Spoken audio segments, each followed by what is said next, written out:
एक अनाथ लड़का सड़कों से पकड़ लिया जाता है और क्रूर एक्सपेरिमेंट्स का टारगेट बन जाता है। कुछ पागल साइंटिस्ट उसे एक लिविंग वेपन बनाने का फैसला करते हैं। उसे नाम दिया जाता है सब्जेक्ट नंबर 17 और सालों तक उसके अंदर 500 से ज्यादा मॉन्स्टर्स की सेल्स इंजेक्ट की जाती हैं, जब तक कि उसका शरीर इतना बदल नहीं जाता कि उसे इंसान कहना भी मुश्किल हो जाता है। जब उसका शरीर पूरी तरह टूट जाता है और साइंटिस्ट को वो एक फेल्ड एक्सपेरिमेंट जैसा लगने लगता है, तो वो उसे सिर्फ एक ही काम के लायक समझते हैं, फ्रंट लाइंस पर फेंक देने के, डिस्पोजेबल मीट की तरह। वैसे भी शुरू से इस एक्सपेरिमेंट का असली मकसद यही था। जब डीमन रेल्म के गेट्स खुले, मॉन्स्टर्स दुनिया में भर गए। सिर्फ कुछ लोग अवेकेंड हुए फंटर्स के रूप में, और उनमें से भी बहुत कम इतने स्ट्रांग थे कि लाइन पकड़कर खड़े रह सकें। आखिरकार इंसानों को समझ आ गया कि अवेकेंड लोगों की गिनती बहुत कम है, तो उन्होंने एक और भी डार्क रास्ता चुना, काइमेरा हंटर्स बनाने का। प्रिजनर्स को मॉन्स्टर सेल्स से फ्यूज करके लैब में इंजीनियर किया गया ताकि वो उनकी जगह लड़ सकें। जब काइमेरा नंबर 17 मॉन्स्टर रेल में पहुंचता है, कुछ अनएक्सपेक्टेड होता है। वो एस रैंक से भी ऊपर वाले मॉन्स्टर्स को मार गिराता है। पूरी हॉर्स कटती चली जाती हैं, उसका शरीर टूटता रहता है लेकिन वो रुकता नहीं। पीछे खड़े हंटर्स यकीन नहीं कर पाते, एक काइमेरा पूरा आर्मी का काम अकेले कर रहा है। लेकिन काम खत्म होते ही हंटर्स उसे जानबूझकर पीछे छोड़ देते हैं। उनका ऑर्डर सिंपल था, काइमेरा नंबर 17 को जिंदा वापस मत लाना। उसके शरीर का सिर्फ एक बोन बचती है, लेकिन उसी बोन से कुछ होता है। वो हवा में उठती है और धीरे धीरे पूरा शरीर रिजनरेट होकर काइमेरा नंबर 17 फिर से जन्म लेता है। इस बार एक हैंडसम जवान लड़के के रूप में, रॉक सॉलिड एब्स के साथ। अपनी पागल सी रिवाइवल को देखकर वो खुद सोच में पड़ जाता है कि क्या वो फिर से इंसान बन गया है। फिर उसे याद आता है कि मॉन्स्टर्स की सेल्स अभी भी उसके अंदर हैं, तो शायद वो पूरा इंसान नहीं। खासकर जब वो आसानी से अपने शार्प टैलेंट्स फ्लेक्स करता है, जैसे एपेक्स प्रेडेटर्स के लिए कोई फैशन लाइन लॉन्च करने वाला हो। लैब से कोई उसे पकड़ने नहीं आया, तो उसे लगता है कि उसे पूरी तरह डिच कर दिया गया है। जब वो अपने हाथ पर बना लैब नंबर गायब देखता है, तो उसे शक होता है कि शायद उसने लैब से पूरी तरह छुटकारा पा लिया है। अपने हॉट नए बॉडी को देखकर उसे लगता है कि शायद वो इमॉर्टल टाइप मॉन्स्टर की ट्रेड्स ले चुका है, वो जो 3 बार रिवाइव हो सकते हैं जब तक उनका कोड तबाह ना हो। लेकिन एक बात उसे परेशान करती है, साइंटिस्ट हमेशा कहते थे कि ह्यूमंस और इमॉर्टल मॉन्स्टर सेल्स फ्यूज नहीं होते, फिर वो यहाँ कैसे खड़ा है फुल अल्फा मोड में, ऐसी प्रेजेंस रेडिएट करते हुए कि जॉनी ब्रावो भी बैकग्राउंड एक्स्ट्रा लगे। उसे याद आता है कि पहले उसका दिमाग हमेशा धुंधला, किसी मेंटल स्पेल जैसा फील करता था, पर अब वो पूरी तरह फ्री है। तो वो सोचता है कि शायद अब टाइम आ गया है एक नॉर्मल इंसान की तरह जीने का, क्योंकि नंबर 17 नाम की ओबीडियंट मट की जिंदगी अब खत्म। वो नाम तो बस रैंडम तरीके से उसके ऊपर चिपका दिया गया था। वो अपना असली नाम याद करने की कोशिश करता है, लेकिन अचानक उसे फ्लैशबैक आता है। एक बूढ़ा साइंटिस्ट उसे हमेशा लुनाटिक कहता था, रफ पर्सनैलिटी वाला, लेकिन फिर भी उससे कहता था कि आगे से लोगों की मदद करना, अपनी जिंदगी 1000 लोगों को बचाने में लगाना। उस समय उसका एजी ईमो चरण चल रहा था, तो उसने जवाब देना भी जरूरी नहीं समझा। प्रेजेंट में लौटकर वो उस बात को प्योर बकवास कहता है और हंस देता है। कोई स्लम में जन्मा ऑर्फन दूसरों की मदद करे, ये बात उसे मजाक लगती है। सनसेट की तरफ देखते हुए उसके एब्स ऐसे चमकते हैं जैसे उनका अलग से लाइटिंग बजट हो। वो कुछ पल के लिए रिवेंज के बारे में सोचता है, फिर छोड़ देता है। रिवेंज के लिए टारगेट चाहिए, और इतने साल बाद उसकी ग्रज भी बस हल्की सी इरिटेशन रह गई है। वैसे भी ह्यूमन वर्ल्ड लौटने का कोई रास्ता नहीं, तो वो सोचता है कभी न कभी मुलाकात हो ही जाएगी। फिलहाल आगे पर फोकस करता है। अपनी डिवाइन ग्लो में नहाए बॉडी को देखकर वो डिसाइड करता है कि अब से वो प्रॉपर इंसान की तरह जीने की कोशिश करेगा, अपनी चोरी हुई जिंदगी की भरपाई के लिए। चलते चलते उसे याद आता है कि उसे कुछ पहनना चाहिए, तो वो कपड़े ढूंढने निकलता है। लेकिन फिर उसे एहसास होता है कि उसे याद ही नहीं कि उसने आखिरी बार कपड़े कब पहने थे। वो दिमाग लगाता है कि कौन सा मटेरियल चलेगा, पर कुछ समझ नहीं आता, तो एक लॉस्ट बारबेरियन की तरह आसपास देखने लगता है। तभी उसकी नजर आगे एक बर्ड टाइप के मॉन्स्टर की लाश पर जाती है। लगता है टफ वॉर में मारा होगा, हालांकि कोई घाव नहीं। वो सोचता है कि ये पॉइजन से मरा होगा, मतलब स्किनिंग के लिए परफेक्ट। वो अपनी बाह को जायंट ब्लेड में मॉर्फ करता है जैसे बटर नाइफ उठाई हो। लैब में सीखे स्टेप्स याद करता है, बेली से शुरू करो फिर लिम्स। जैसे ही वो काटता है पर्पल गैस निकलती है। वो तुरंत पहचान लेता है कि पॉइजन है, लेकिन परेशान नहीं होता। उल्टा उसे ऐसे इनहेल करता है जैसे परफ्यूम सूंघ रहा हो। बस बदबू से इरिटेशन होती है, क्योंकि अब उसे हाइड धोनी पड़ेगी। कुछ देर बाद वो उस ओवरग्रोन टर्की को स्किन कर लेता है और अपने पहले ट्राई से काफी खुश होता है। फिर वो हाइड को धोने नदी पर जाता है, लेकिन पानी से निकालते ही डिसअपॉइंटमेंट होती है। ये तो पत्थर जैसी सख्त हो गई है, पहले तो सॉफ्ट थी। वो निष्कर्ष निकालता है कि मॉन्स्टर की बॉडी का इफेक्ट होगा। तभी अचानक एक जीनियस आइडिया आता है। वो हाइड को जमीन पर फैलाकर ऐसे पीटना शुरू करता है जैसे वो उस पर उधार लेकर बैठा हो। मिड पंच उसकी सोच चलती है कि क्या लोग ऐसे ही हाइड स्टैंड करते हैं, और उम्मीद करता है कि ये काम करेगा। कुछ मिडीवल थेरेपी के बाद हाइड फिर से सॉफ्ट हो जाती है। वो प्राउडली उसे उठाता है, नेकेड बर्ड कॉप्स के पीछे छिपते हुए। एडजस्टमेंट शुरू ही करता है कि मॉन्स्टर के सिर पर फ्लेम जल उठती है। बर्ड की आंखें खुल जाती हैं, क्लियरली डिस्टर्ब्ड कि कोई उसकी स्किन ऐसे उतार रहा है जैसे गिफ्ट रैपिंग। चयोन जल्दी से हाइड में होल्स बनाता है, उसमें घुसता है और वाइन की बेल्ट बांध लेता है रनवे रेडी लुक के साथ। उसे अंदर थोड़ी पॉइजन दिखती है, लेकिन उसे साफ करने का मन नहीं करता। तभी बर्ड मॉन्स्टर एक लाउड स्क्रीच मारता है। चयोन जेन्युइनली चौंक जाता है। उसे लगा था ये मर चुका है। बर्ड तड़पता है और ऐसा लगता है जैसे इंसानों की बात समझ रहा हो। इससे चयोन समझता है कि ये भी इमॉर्टल टाइप है, क्योंकि ये पहले रिस्पायर नहीं कर रहा था। पहले होता तो वो इसे रोस्ट कर देता, लेकिन अब इसे कमजोर और हेल्पलेस देखकर उसे मारने का रीजन नहीं दिखता। वो हंसकर कहता है कि बर्ड लकी है और उसे सेकंड चांस देता है। फिर कैजुअली कहता है कि अगर फेट को ड्रामा पसंद हुआ तो दोबारा मुलाकात हो जाएगी। कुछ देर बाद वो एक केव में पहुंचता है, घर ढूंढने जैसा सर्वे करता हुआ। अचानक एक मैसिव सेंटिपीड उस पर कूदता है। चेयॉन ब्लिंक तक नहीं करता। क्रीचर अटैक करता है, लेकिन उसे सिर्फ केव की लाइटिंग की चिंता है। एक साफ स्ट्राइक में वो सेंटिपीड का हेड उड़ाता है और केव को रिजेक्ट कर देता है। फिर वो स्नोई माउंटेन जाता है, जहाँ एक येटी डर से जम गया है। शायद चेयॉन को आते देख जंप स्केयर खा गया। यहाँ फूड की समस्या देखकर ये जगह भी रिजेक्ट। फिर वो एक फॉरेस्ट जाता है जहाँ मशरूम्स की स्मेल ऐसी है जैसे किसी ने ऑफिस में फिश माइक्रोवेव कर दी हो। सो ये भी नो। क्रीपी लिजर्ड केव से कोजी वोल्केनो तक सब एक्सप्लोर करता है, लेकिन कोई जगह परफेक्ट नहीं लगती। आखिरकार एक क्लिफ के किनारे पहुंचकर ब्रेथ टेकिंग व्यू देखता है। उसे यकीन नहीं होता कि डीमन रेल में इतनी खूबसूरत जगह भी हो सकती है। वो एरिया स्काउट करने के लिए जंप करता है। लैंडिंग इतनी हार्ड कि किसी और का स्पाइन टूट जाए। पानी क्रिस्टल क्लियर है, फिश पॉपुलेशन भी बढ़िया। मॉन्स्टर फिश उसे काटने की कोशिश करती हैं और वो सोचता है कि इन्हें रोस्ट करके खाया जा सकता है। उसे लगता है कि ये परफेक्ट स्पॉट है, नेचुरल फिश फार्म, क्लीन हवा और फ्लावर्स। तो वो डिसाइड करता है कि यहीं अपना घर बनाएगा। इसका नाम रखता है चायोन डुओन हाउस। डीमन रेल्म की किसी और हिस्से में हवा क्रैकल करती है, एक पोर्टल खुलता है और उससे कोई चीज धमाके के साथ बाहर गिरती है। स्मोक के बीच से एक रोबोटिक फिगर उठता है, इधर उधर देखता है और सोचता है कि क्या ये डीमन रेल्म है। फ्रेश हवा और फ्लावर्स देखकर वो भी यही डिसाइड करता है कि ये जगह घर बनाने लायक है। वो अपनी फिंगर टिप से वाइन लाइक एक्सटेंशंस निकालकर एक ही मोशन में सारे ट्रीज काट देता है। उसी से लॉग्स इकट्ठे करके बिल्डिंग मटेरियल बनाता है। फिर उसे लगता है जमीन अनइवन है, तो वाइन से वो जमीन स्मूथ कर देता है। स्टम्प्स हटाकर क्लियरिंग को परफेक्ट बनाता है पिंटरेस्ट लेवल कैबिन सेटअप के लिए। पिलर सेट करता है, लॉग्स फिट करता है और सोचता है कि क्या यही फ्री विल होती हैं। पहली बार वो कुछ बना रहा है जो उसी का है। फिर वो फ्लोर प्लैंक्स लगाता है और नेल्स की जगह स्नेल टाइप मॉन्स्टर म्यूकस इस्तेमाल करता है, क्योंकि वो पत्थर जैसा सख्त हो जाता है और वाटरप्रूफ भी। स्ट्रक्चर तैयार होने पर वो रूफ पर सिल्कवर्म कोकून थ्रेड्स लगाता है ताकि मॉन्स्टर्स पास ना आए। अब घर कूजी लग रहा है। वो सोचता है कि एक प्रॉपर ह्यूमन घर में और क्या होता है। लैब में देखे वीडियोस याद आते हैं कि लोग पेट्स रखते थे या प्लांट्स उगाते थे। डीमन रेल में डॉग्स नहीं है, तो गार्डन बेस्ट ऑप्शन है। वो डिसाइड करता है कि मैंड्रागोरास उगाएगा। स्नोई माउंटेन उनकी हैबिटेट है। जैसे जैसे वो बर्फ में ऊपर चढ़ता है, उसे याद आता है कि मैंड्रागोरास मैनर रिच जगहों में उगती हैं। स्नो उसे याद दिलाती है कि कैसे वो किडनैप होकर लैब ले जाया गया था। अजीब तरह सब उसे वो ब्लेसिंग लगती है, क्योंकि कैमरा बनने के बाद न कोल्ड की चिंता न भूख की। हाई मैना फील करके उसे पता चलता है कि वो पास है। और फिर उसे मैंड्रा राउट्स दिखती हैं, लीफी हेड वाले सनफिश जैसे, स्ट्रेस सेंसिटिव, थोड़ी सी डिस्टर्बेंस में मर जाते हैं। वो यंग वाले चुनता है ताकि इजीली अडेप्ट कर सकें। जैसे ही वो पहला उठाता है, उसे चीख सुनने की उम्मीद होती है, पर सामने छोटा सा क्रीचर सो रहा है, बच्चे की तरह खर्राटे लेता हुए। बाकी दो भी शांति से सोते हुए स्लीप टॉकिंग तक कर रहे हैं। वो हैरान रह जाता है। फिर उसे याद आता है कि मैंड्रागोरास की स्क्रीमिंग दरअसल लैब के दिन थी। ह्यूमंस ने उन्हें लो मैना स्ट्रेसफुल एनवायरनमेंट में उगाया था, इसलिए वो चीखते थे। यहाँ नेचुरल मैना में ये आराम से सो रहे हैं। सारी स्क्रीमिंग असल में इसलिए होती थी क्योंकि उन्हें जबरदस्ती खींचकर निकाला जाता था। वो सोचता है कि शायद डीमन रेल में होने के कारण ये चुप हैं, लेकिन फिर भी अजीब है कि ये ना रेजिस्ट कर रहे हैं ना भाग रहे हैं, जब तक कि शायद इन्हें इंस्टिंक्ट से महसूस ना हो गया हो कि सामने वाला भी इनकी ही तरह है, क्योंकि आखिर उसके अंदर भी मैंड्रा सेल्स मिक्स हैं। वो तीनों को अपनी वेस्ट बैंड में धीरे से टक्कर देता है, खुश कि वो शांत हैं, और सोचता है कि क्या बाद में उनसे पोलाइटली पूछ सकता है कि थोड़े रूट टेंडल्स दे दें ताकि वो चाय बना सके, या शायद इनका फ्रूट स्नैक की तरह खा ले। लेकिन उसे याद आता है कि फ्रूट अगर जबरदस्ती तोड़ा गया तो पॉइजन बन जाता है। तो वो मन ही मन नोट करता है कि सही टाइम पर पोलाइटली मांगना है। तभी उसे पास में कुछ हंटर्स की मौजूदगी महसूस होती है। वो सोचता है कि कोई इतनी डेंजरस स्नोई माउंटेन पर क्यों चढ़ेगा जब तक बहुत बड़ा कारण ना हो, पर फिर डिसाइड करता है चेक कर लेता हूँ, शायद उनसे गेट स्टोन्स मिल जाएं। उधर हंटर्स में से एक शिकायत कर रहा है कि टीममेट्स ने उन्हें बेट की तरह छोड़कर भाग लिया और अब वो लोग अकेले फंसे हुए हैं। दूसरा चिल्लाता है कि ध्यान दो, मॉन्स्टर रैबिट्स की वेव सीधी उन पर दौड़ रही है। ग्रोटेस्क से रैबिट्स बड़े बड़े खुले मुंह, अंदर ब्रीदिंग टेंटिकल्स और फैंग्स लिए उन पर कूद पड़ते हैं। लेकिन हंटर किसी तरह फोर्स फील्ड समन कर लेता है, खुद को डिनर बनने से बचाता हुआ, पर बैरियर ज्यादा देर टिकने वाला नहीं, और वो पछताता है कि बेहतर होता और जॉब्स कर लेता। घबराकर वो हेल्प के लिए चिल्लाता है, और ठीक तभी शील्ड टूटने से पहले हमारा बॉय सुपरमैन लैंडिंग वाइब्स के साथ सीन में उतरता है। दोनों हंटर्स हक्के बक्के रह जाते हैं। एक बंदा अचानक हवा से टपक गया। उसकी प्रेजेंस के शेयर दबाव से स्नो रैबिट्स घबराकर ऐसे भागते हैं जैसे किसी ने उनके माथे पर गेम ओवर लिख दिया हो।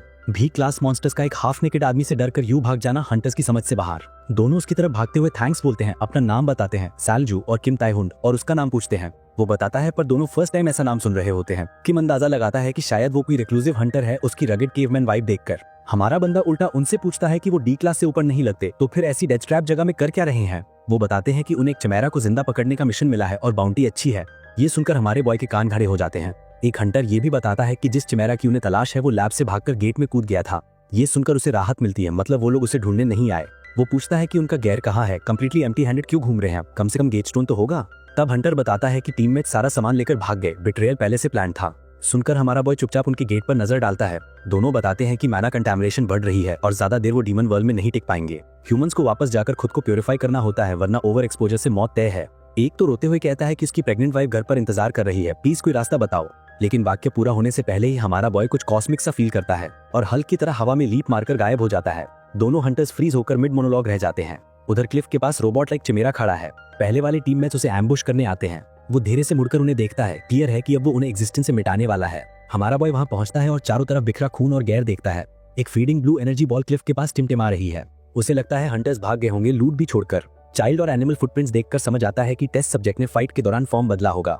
उसे याद आता है हंटर ने कहा था कि क्रीचर लिक्विड मेटल से बना है, फॉर्म फ्रीली बदल सकता है, लेकिन वेयर मटेरियल होने के कारण उसे छोटा चाइल्ड साइज बनाया गया था।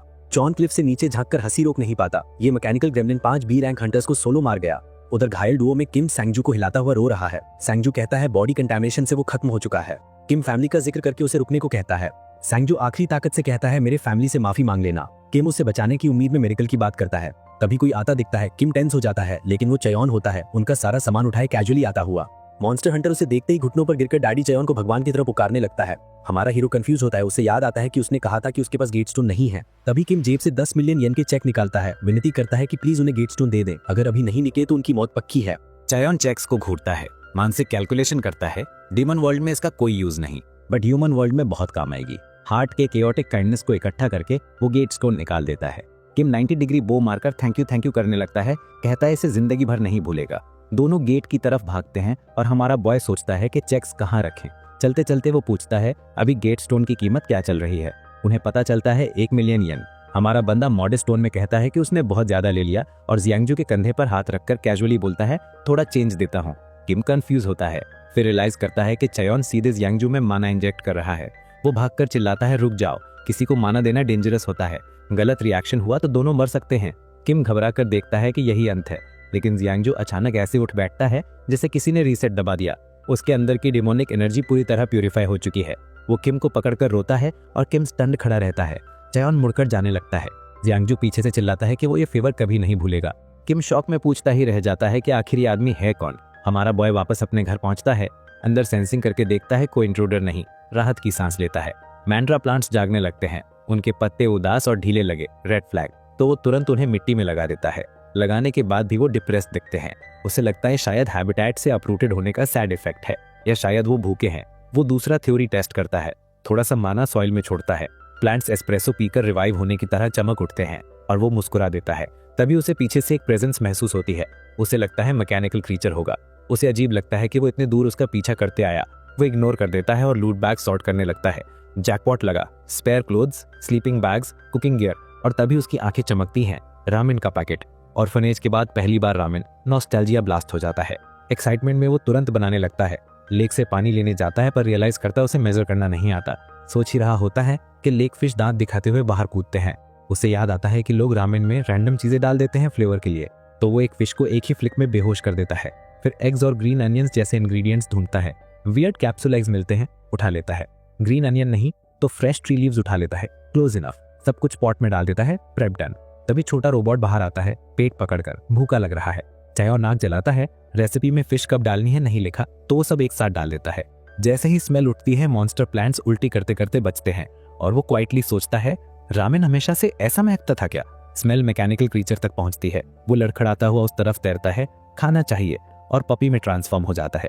लैब में देखा था कि ह्यूमंस को डॉग्स पसंद होते हैं, तो सिंपैथी लेने के लिए पपी बन गया। लिम्प करता हुआ उसके पास आता है, फेक विम्परिंग। लेकिन चायोन डेड पैन स्टेयर करता है। क्लियरली समझ रहा है कि ये ड्रामा है। वो सोचता है कि छोटा है, इनएक्सपीरियंस्ड है, फिर भी लैब से डीमन रेल्म भाग कैसे गया। वो पूछता है रामेन खाना है। क्रीचर ड्रूल करने लगता है। सामने डेथ ब्रू वाला रामेन उबल रहा है। फिर भी दोनों रिस्क लेते हैं। पहले बाइट पर पपी कंफ्यूज्ड फ्लेवर को डिकोड करने की कोशिश करता है और चायोन ऑर्फनेज की हॉटपॉट मेमोरी में फ्लैश होकर मुस्कुराता है और कहता है taste just like back then. याद इतनी स्ट्रांग है कि एक्चुअल फ्लेवर की हॉरर दब जाती है। मॉन्स्टर प्लांट्स टॉक्सिक स्मेल में लगभग मरने को होते हैं। खाना खत्म करके चायोन पपी से कहता है क्लीन अप टाइम, अब जा। पपी लिम्प करता हुआ दूर जाने लगता है और चायोन कैजुअली बोलता है तुम पहले दूसरे पैर पर लिम्प कर रहे थे। रोबोट तुरंत पैर बदलकर पहले वाला लिम्प अडॉप्ट कर लेता है और चायोन अपनी हंसी रोकता हुआ उसे जाता देखता है। बर्तन निपटाने के बाद वो लॉन्ड्री पर जाता है। पोलन से भरे कपड़ों को एक स्टिक से ऐसे पीटता है जैसे पुराने जमाने में किया जाता था। पोलन पसंद नहीं, लेकिन लेदर आउटफिट पहनकर हर वक्त केवमैन बनकर भी नहीं रह सकता। वो कपड़ों को हल्के हाथ से मारने की कोशिश करता है ताकि फट ना जाए, लेकिन एक स्विंग में नीचे की चट्टान ही फूट जाती है। कपड़ा भी साथ में चूर। कुछ सेकंड की ऑकवर्ड खामोशी के बाद वो गहरी सांस लेता है और आखिरी बचा हुआ कपड़ा उठाता है। तभी उसे दिखता है कि छोटा रोबोट क्रीचर दूर खड़ा उसे देख रहा है। पहले वो रॉक बना था, उससे पहले फिश, उससे पहले ट्री। वो जितनी देर वो काम कर रहा था ये बस शेप चेंज करके चुपचाप उसे फॉलो करता रहा, जब तक कि एक बी उसकी नाक पर आकर बैठती है और वो डर कर चिल्ला उठता है कि उसे बीस से नफरत है। उसकी हरकतें देखकर वो अंदाजा लगाता है इसकी उम्र 5 साल से कम होगी। उसकी बोलचाल भी मैकेनिकल और अटपटी, वैसे ही जैसी छोटी उम्र वाले काइमेरा बच्चों में होती है जिनकी यादें आर्टिफिशियल होती हैं। उसे इग्नोर करते हुए वो गला साफ करता है ताकि क्रीचर को पता चल जाए कि वो नोटिस कर रहा है, और कैजुअली कहता है कि फोरिया फ्लावर्स कितनी खूबसूरत लग रही हैं। लॉन्ड्री खत्म करते हुए वो बड़बड़ाता है कि ये काम उसने सोचा था उससे भी मुश्किल निकला, लेकिन अब उसे समझ आता है कि कपड़े बहुत छोटे हैं। इतनी मेहनत के बाद भी वो पहनने लायक नहीं। वो कपड़ों को सिल्क थ्रेड पर टांग देता है और मैंड्रे और आज चेक करने जाता है। तभी क्रीचर मौका पाकर फ्रेशली वॉश्ड शर्ट उठा लेता है और पहन लेता है। क्लियरली उसे उसके जैसा दिखना है, और ये बोलकर कि ये अब इसकी प्रॉपर्टी है, वो एक छोटी ह्यूमन गर्ल में ट्रांसफॉर्म हो जाता है। उधर वो मैंड्रोरा बच्चों को मिट्टी में संघर्ष करते देखता है। उनके पत्ते मुरझाए हुए, रूट्स सूखे, अजीब, क्योंकि वो वीड्स साफ कर चुका है। क्यूरियोसिटी में वो मिट्टी खोदता है। अंदर वॉर्म्स और डेब्री भरे पड़े हैं जिनकी वजह से पौधे ठीक से ग्रो नहीं कर पा रहे। उसे एहसास होता है कि सॉइल को शुरू से टिल करना चाहिए था, वरना मैंड्रा किड्स खतरे में थे। वो तुरंत एक घर जितनी बड़ी गार्डन स्पॉट तैयार करने लगता है। तभी मैकेनिकल गर्ल सामने आकर उसे ग्रीट करती है। वो थोड़ा हैरान होता है कि ये पहली बार बोली। वो पूछती है कि क्या ये घर उसका है, और वो हाँ बोल देता है। तुरंत ही लड़की डिसाइड कर लेती है कि वो डीमन रेल्म का नेटिव होगा। अब थोड़ा मजाक करने के मूड में वो उससे पूछता है, तुम किस ट्राइब से आती हो? लड़की कंफ्यूज बट ब्लफ करती है कि वो वाटरफॉल के पार वाले दूर गांव से है जहां वो कभी पहुंच नहीं पाएगा। वो हंसते हुए पूछता है, कोकोनट ट्राइब से? लड़की तुरंत गर्व से सिर हिलाती है, हाँ बिल्कुल, जैसे यही ऑब्वियस जवाब हो। जब वो उससे पूछता है कि उसकी शर्ट क्यों पहनी है, वो कैजुअली बोलती है कि उसकी ट्राइब में जो चीज मिल जाए वही तुम्हारी, ये उनका तरीका है। उसकी लॉजिक उसे हंसा देती है। वो उसे जाने देता है और पूछता है कि वो यहाँ क्या कर रही है। लड़की शर्माते हुए बोलती है कि उसे उसकी ट्राइब से निकाल दिया गया एंड क्या वो यहाँ रह सकती है? यहाँ बग्स नहीं है, घर है, सेफ है। वो थम्स ट्विडल करते हुए डरते डरते पूछती है। वो समझ जाता है वो बस शांत जगह ढूंढ रही है। वो मान जाता है बट एक शर्त पर, काम में हाथ बटाना होगा। लड़की की आंखें चमक उठती हैं। क्या करना है? वो बताता है वेजिटेबल पैच तैयार करना है ताकि मैंड्रास का प्रॉपर घर बन सके। लड़की स्टिक पकड़कर सुपर हीरो पोज लेती है, आई एम स्ट्रॉन्ग, और फिर जमीन को ऐसे चीरती है जैसे स्पंज केक हो। उसे देखकर वो सोचता है कि या तो ये नॉर्मल बनने में ही बुरी है या सच में एवरेज बच्चों का बिहेवियर नहीं जानती। वो खुद को इंट्रोड्यूस करता है और उससे नाम पूछता है। लड़की सोच में पड़ जाती है, उसे कोई नाम नहीं। फिर फ्लावर्स देखकर इंस्पिरेशन लेती है और कहती है कि उसका नाम किम नारी है। उसे साफ पता है कि उसने फोरिया से कॉपी किया है, बट लड़की पूरी सिंसियरिटी से रिपीट करती है। जल्दी ही तैच तैयार हो जाता है और चियोन एक छोटा स्टोन फेंस भी लगा देता है। मैंड्रा रूट्स को खुश देखकर उसे लगता है कि ये पहले कर लेना चाहिए था। तभी किम अचानक चुप हो जाती है। वो पूछता है, रो क्यों रही हो? वो आंसू पोंछते हुए कहती है कि उसे मैंड्रॉग और आज अपने फ्रेंड्स की याद दिला रहे हैं। वो सोच में पड़ जाता है कि लैब में फ्रेंडशिप जैसी चीज एग्जिस्ट भी कर सकती थी। इससे पहले कि पूछे, एक शार्प चीख जंगल में गूंजती है। वो समझाता है कि ये मॉन्स्टर्स एक दूसरे को हंट कर रहे हैं, डीमन रेल्म का बैकग्राउंड म्यूजिक। लेकिन किम कांप कर सिमट जाती है। वो बताती है कि उसने एक छोटा सा चिक देखा था घर से पहले और उसे डर है कि उसे कुछ ना हो जाए। वो बताती है कि वो पहले से कटा हुआ लग रहा था। चियोन ब्लंटली कहता है, शायद वो ऑलरेडी किसी मॉन्स्टर का डिनर बनने वाला है। किम की हालत देखकर वो समझ जाता है कि वो उसे बचाना चाहती है, बट ब्रेन वॉशिंग की वजह से खुद एक्शन नहीं ले पाती। तो सीधा आदेश देने के बजाय बस सजेशन देता है, अगर वो वापस जाए तो शायद चिक बच जाए। और बस इतना सुनते ही किम बिजली की तरह भाग जाती है। उधर जंगल में भयावह वास्प लाइक क्रीचर्स जिनके दो रो के साइडवेज टीथ हैं, इंजर्ड चिक पर हमला कर रहे हैं। एक वास्प उसे खत्म करने ही वाला था कि किम टॉर्नेडो बनकर सीन में घुसती है। एक को लात मारकर सीधा उड़ा देती है, चिल्लाते हुए कि वो चिक को बचाएगी चाहे कुछ भी हो। लड़ते लड़ते उसे लैब फ्लैशबैक्स आते हैं। बाकी कैमरा बच्चे उससे नफरत करते थे क्योंकि वो हर कॉम्बैट ट्रायल में फर्स्ट आती थी और फिर उन्हें सबसे खतरनाक एक्सपेरिमेंट्स के लिए चुना जाता था। वो उसका प्लस टॉय छीन लेते, उसे धक्का देते और कहते, बेटर होता अगर तुम एग्जिस्ट ही नहीं करती। वो समझ नहीं पाती थी, वो तो बस वही कर रही थी जो उसे बताया जाता था। अब मॉन्स्टर्स को देखते हुए वो चिल्लाती है, रुको, ग्रुप बनकर किसी कमजोर को मारना गलत है। और आखिरी वॉस्प को इतने जोर से उड़ाती है जैसे उसे दूसरे डायमेंशन भेज दिया हो। वापस घर पर हमारे बॉय ने मैंड्रा रूट्स को मैना खिलाना शुरू किया है, फुल प्लान डैड मूड। तभी किम वापस दौड़ती है, चोट खाए चिक बाहों में, हेल्प हेल्प चिल्लाते हुए। वो पैनिक में है कि ये जाग क्यों नहीं रहा। वो उसे शांत होने को कहता है, सांस लो। फिर फ्लफ बॉल को ध्यान से देखता है, उसे कुछ जाना पहचाना लगता है। किम रो रही है, पूछ रही है कि ये मर तो नहीं जाएगा। वो काम रहकर थोड़ा सा मैनो से देता है और राहत महसूस करता है, वुंड फेटल नहीं है। हर मॉन्स्टर की मैजिक अपनी कहानी रखती है, और ये चाहे श्रिंक होकर कलर बदल चुका हो, ये वही बर्ड है जिसे उसने स्किन किया था। वो शर्लॉक पोज लेकर सोचता है ये इतना छोटा कैसे हो गया। तभी किम पूछती है ये बचेगा ना। वो कहता है ये बस भूख से श्रिबल हुआ है, थोड़ा मैना दे दिया है, ठीक हो जाएगा। लेकिन किम ट्रॉमा में वापस लैब याद करती है, अपने फटे हुए डॉल की याद। वो कहती है हम इसे अकेला नहीं छोड़ सकती, ये बार बार गिर रहा है। वो उसे कसकर पकड़ती है और पॉपी आइज लगाकर पूछती है क्या वो इसे रख सकती है, वो ध्यान रखेगी। वो मुस्कुराता है और चेतावनी देता है ये बड़ा हो जाएगा, हैंडल नहीं होगा। लड़की तुरंत बोलती है मैं कम खिला दूंगी। उसकी क्यूटनेस से हारकर वो मान जाता है और मजाक में कहता है ये हमारा गार्ड डॉग या गार्ड बर्ड बन सकता है। तभी फ्लफ बॉल आंखें खोलता है, कंफ्यूज होकर चारों तरफ देखता है और चियोन को पहचान कर लो मेनेसिंग कू करता है। किम उछल पड़ती है, कहती है ये बोल रहा है, जबकि बर्ड सोच रहा है मैं किस नर्क में जाग गया। लड़की उसे फिर से कसकर पकड़ लेती है। वो फ्लेल करता है और चियोन ऑकवर्ड खड़ा रहता है। फ्लफ बॉल चिल्लाता है छोड़ो मुझे, और चियोन हैरान, वो समझ सकता है। कुछ देर बाद किम उसे मम्मी की तरह लपेट देती है और प्राउडली बोलती है ट्रीटमेंट कंप्लीट, और बताती है कि उसने उसका नाम रख दिया है। बर्ड तड़प रहा है और वो बोलती है ये पिजन जैसा एक्ट करता है तो नाम होगा कू। चियोन को ये हिलेरियस लगता है। बर्ड बेहद गुस्से में उसे रिडिकुलस नाम कहता है, बट लड़की उसे समझ ही नहीं पाती, उल्टा उस पर पानी की बाल्टी उड़ेल देती है। कहती है प्यास लगी होगी। फिर पूछती है ये बलून जैसा सूज क्यों गया। चियोन कहता है बस अब पानी काफी है। वो खाने के लिए भाग जाती है। इधर चियोन सोचता है प्रॉपर स्टोरेज कैबिनेट बना ले, लेकिन जैसे ही वुड काटता है वुड कागज की तरह फट जाता है। वो कंफ्यूज, टेबल और चेयर तो इसी मेथड से बन गए थे। फ्लफ बॉल तंग आकर कहता है ये सॉफ्ट वुड है, ऑब्वियसली काम नहीं करेगा। वो पूछता है सबसे स्ट्रॉन्ग वुड कौन। बर्ड तुरंत रेड वुड बोल देता है, बट सेंटेंस के बीच फ्रीज हो जाता है, रियलाइजिंग कि उसकी बात समझ ली गई। वो पैनिक में चियोन की तरफ देखता है, क्या ये हमेशा से मेरी बात सुन रहा था। वो खड़ा होकर टेलीपैथी चलाता है, माइंड पढ़ने की कोशिश बट फेल। चियोन कैजुअली इधर देखकर कहता है पास में कोई रेड ट्री नहीं दिख रहा, शायद दूसरे रीजन में हो। बर्ड का दिमाग घूम जाता है क्योंकि उसके मेंटल पावर्स ब्लॉक हुए। आखिर वो पूछ ही लेता है क्या तुम मुझे सुन सकते हो। चियोन कैजुअली कहता है सुनना नहीं, वर्ड्स बस दिमाग में खुद ब खुद आ जाते हैं। फिर वो उल्टा पूछता है तुम इंसानी भाषा कैसे समझ लेते हो। वो सोचता है कि ये रेयर इंटेलिजेंट मॉन्स्टर होगा, पहली बार ऐसा देखा है। फिर पॉइंट ब्लैंक पूछता है क्या तुम वही बर्ड हो। फ्लफ कंफर्म करता है, कहता है वो उसे देखने फिर आया था, लाइफ बचाने के बदले उसे हेल्प करनी थी। चियोन तुरंत बोलता है तो फिर अभी हेल्प करो। फ्लफ बॉल हक्का बक्का बट मान जाता है और उसे रेड ट्रीज की दिशा दिखाने निकल पड़ता है। उधर किम अपनी जान बचाए भाग रही है, पीछे फायरबॉल्स गिर रहे हैं। वो चिल्लाती है रुको बहुत गर्म है। एक ब्लास्ट उसे धड़ाम से गिरा देता है। दिमाग बंद होने लगता है। उसे लगता है लैब वालों ने उसे ढूंढ लिया, अब सब खत्म। तभी आग के बीच से कोई निकलता है, लंबे बाल ड्रामेटिक हवा में जैसे कोई सस्ता एनिमे एक्स्ट्रा। वो अपने ट्रैकर पर देखता है यही मैकेनिकल क्रीचर है। वो एक और अटैक तैयार करता है, बड़बड़ाता है कि उसकी जान भी दांव पर है और किम पर फायरबॉल फेंक देता है। किम बस डर में जमकर उसे आते हुए देखती है, लेकिन हिट होने से पहले हमारा हीरो क्लासिक चैट मूव के साथ बीच में आ खड़ा होता है और वो हमला ऐसे डिफ्यूज कर देता है जैसे कोई मक्खी उड़ा दी हो।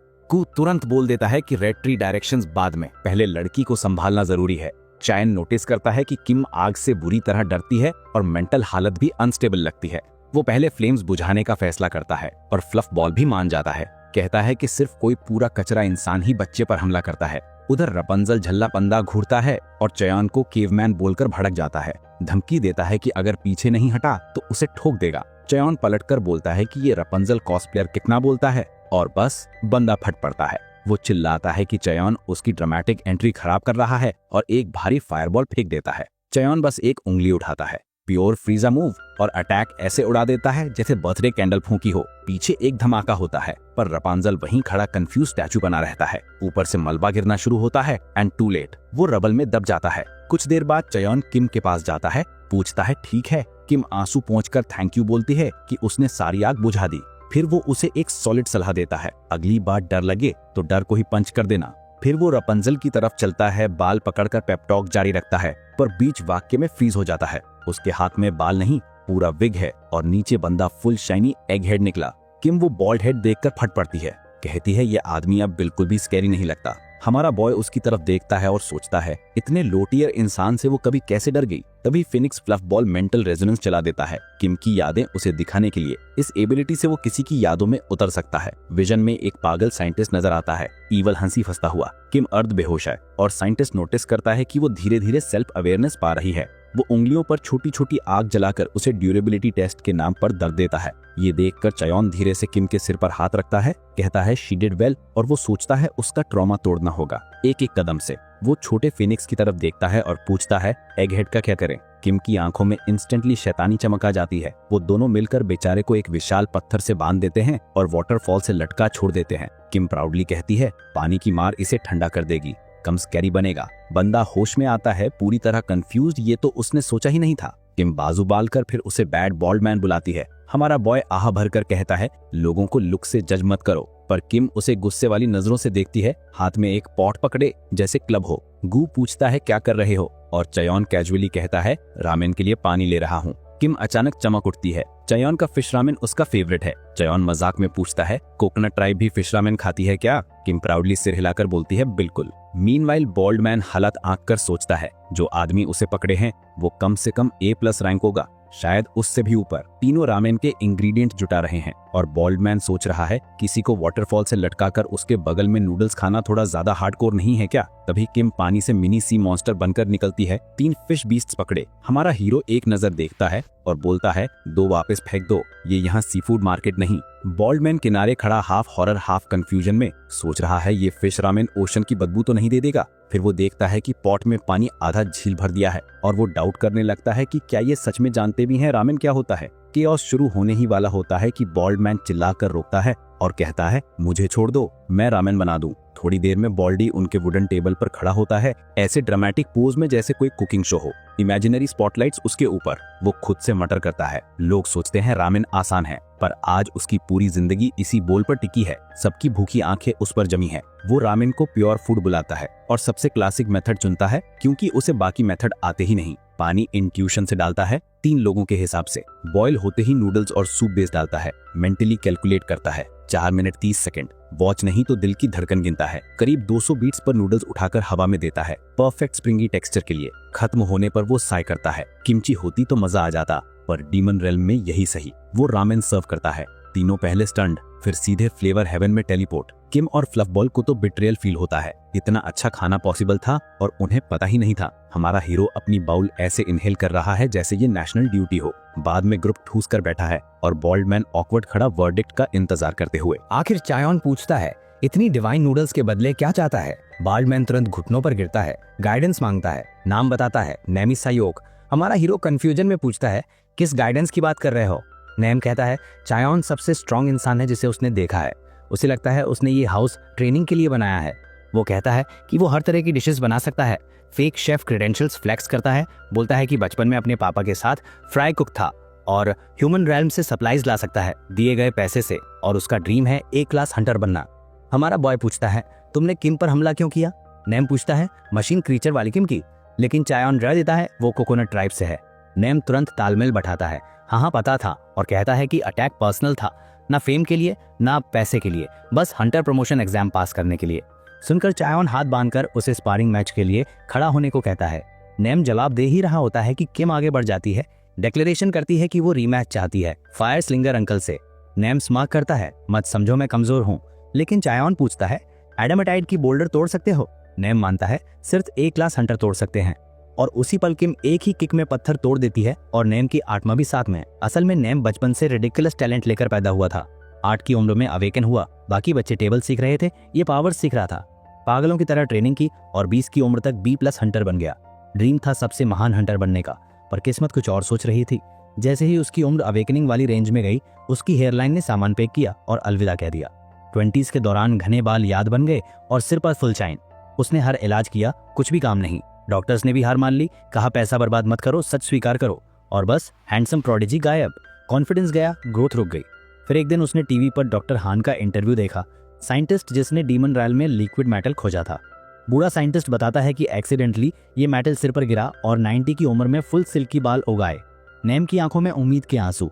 होस्ट पूछता है क्या बार्डनेस क्योर बनाएंगे? साइंटिस्ट कहता है नहीं, मैंने इस लिक्विड का इस्तेमाल करके एक मशीन क्रिएचर बनाया है। ये सुनकर नेम ऑलमोस्ट पागल। उसे लगता है इंसानों को क्योर ज्यादा चाहिए था टोस्टर से। कुछ दिनों बाद पता चला मशीन क्रिएचर डीमन रेल में भाग गया। डीमन रेल में कानून ना होने के कारण नेम उसके पीछे भागा, सोचा इसे पकड़कर लिक्विड सिर पर डाल देगा, लेकिन हकीकत ने उसे उठाकर जमीन पर पटक दिया क्योंकि उसे एक बच्चे ने ही ठोक दिया।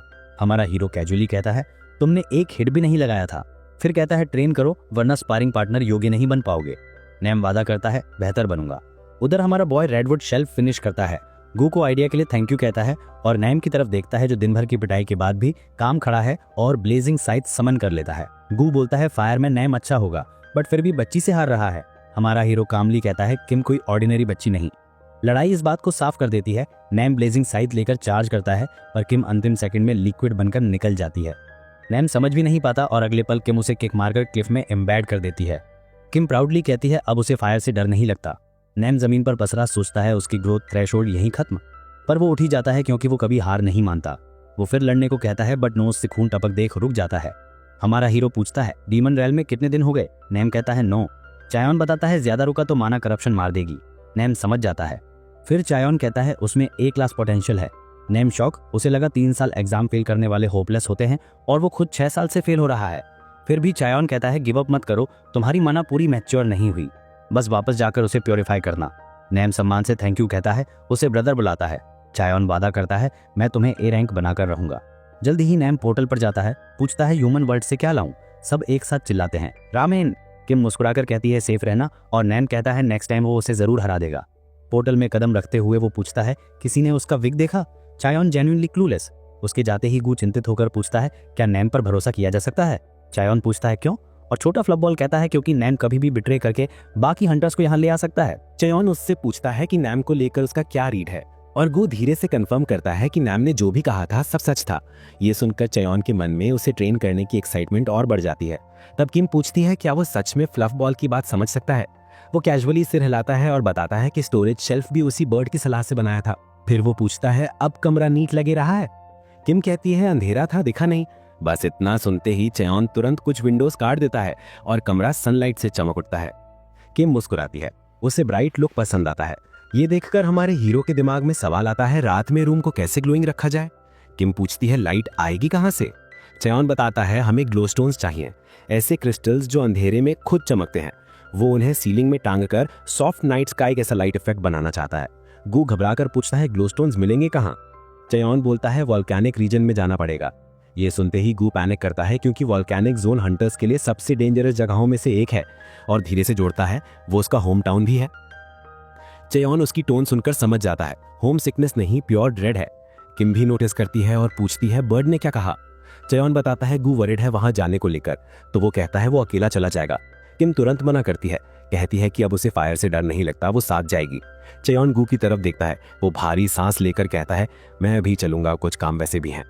और टीम अगली एडवेंचर के लिए तैयार हो जाती है। सामान पैक करते हुए चयोन देखता है कि मैंड्राउरा रूट्स नॉम का खोया वेग लेकर फील्ड्स में खेल रहे हैं और बॉल्डी की किस्मत पर हंस रहा है मानो। दूर वॉल्केनिक रीजन में जमीन कांप रही है। मॉल्टन सरफेस के नीचे कोई विशाल चीज जाग रही है। उसकी भयानक चीख इन्फर्नो में गूंजती है। डीमन रेल में 3 जगहें ऐसी हैं जहां ब्रेवेस्ट हंटर्स भी पैर रखने की हिम्मत नहीं करते। वॉल्केनिक जोन उनमें से एक। यहाँ हवा में तैरती ऐश इतनी गर्म है कि स्किन को भून दे और गैस फेफड़ों को पिघला दे। फिर भी वहां किम खड़ी है, मोल्टन मैग्मा में ऐसे पैर डबोकर जैसे कोई गर्म पानी का स्पा हो। छोटा फीनिक्स उसे देखकर स्पीचलेस, सोच रहा है ये ह्यूमनॉइड चीज इंसान तो बिल्कुल नहीं, लेकिन उससे भी ज्यादा शौक उसे इस बात का कि चयोन भी परफेक्टली फाइन है। वो कैजुअली बोलता है मैं चायमेरा हंटर हूँ, देखने में इंसान लग रहा हूँ लेकिन ट्रांसफॉर्मेशन के बाद शरीर ऐसे रिजेनरेट हुआ है। वो फीनिक्स से पूछता है क्या वो साथ चलने में ठीक है। फ्लफ बॉल कहता है अकेले रहने से बेहतर है। दोनों डीप बातें कर रहे होते हैं तो किम भी ज्वाइन होना चाहती है, लेकिन फिर याद आता है वो तो पहले ही उसे डीमन रेल्म नेटिव मान चुकी है। तीनों वॉल्केनो चढ़ते हैं, पीक से स्मोक उड़ रही है। टॉप पर लूमिनस स्टोन्स मिल जाते हैं, लेकिन नीचे एक विशाल फ्लेम टोड रो रहा है। किम को पास में दूसरा भी दिखता है। मास्टर गू समझ जाता है फीमेल रास्ते में मर गए, मेल दुखी बैठा है और एग्स उसकी पीठ पर पड़े पड़े पक जाएंगे क्योंकि यहाँ गर्मी बहुत ज्यादा है। फ्लफ बॉल भी उदास हो जाता है। तभी हमारे बॉय के दिमाग में आइडिया आता है। वो किम से बोलता है रुको और वोल्केनो क्रेटर में कूद पड़ता है। टोड उसे मारने को जाइंट फायर ब्लास्ट छोड़ता है, लेकिन चयोन कैजुअली उस इन्फर्नो में दौड़ता हुआ आया और बस उंगली से उसकी नाक पर टैप कर देता है, बूप, और वो मॉन्स्टर धड़ाम से गिरता है। चयोन ने कोबरा वेनम को माइक्रोस्कोपिक डोज इस्तेमाल किया था। फ्लेम टोड जैसे पॉइजन रेजिस्टेंट बीस्ट को भी कुछ मिनटों के लिए सुलाने के लिए काफी। फ्लेम से बाहर आते हुए वो बिल्कुल ठीक। किम पूछती है ठीक हो। वो बोलता है हाँ, क्योंकि उसके शरीर में फ्लेम टोड सेल्स भी हैं। सच में इसे किस किस चीज से इंजेक्ट किया गया था कोई नहीं जानता। वो एग्स चेक करता है, कुछ ऑलरेडी पक चुके लेकिन बाकी सेव कर देता है। डैडी टोड जागता है, एग्स बंधे हुए देखकर अपने पार्टनर को फाइनल रिस्पेक्ट देता है। फिर किम के पास एक छलांग में पहुंचता है। किम एक्साइटेड मान लेती है ये शायद उसे थैंक यू बोल रहा है, लेकिन असल में वो अपनी साथी को आखिरी नजर दे रहा था। फिर भी चेयॉन उसे सपने देखने देता है। फिर किम बड़े पत्थर खींचकर निकालने लगती है। वो कहता है पैर पर मत गिराना।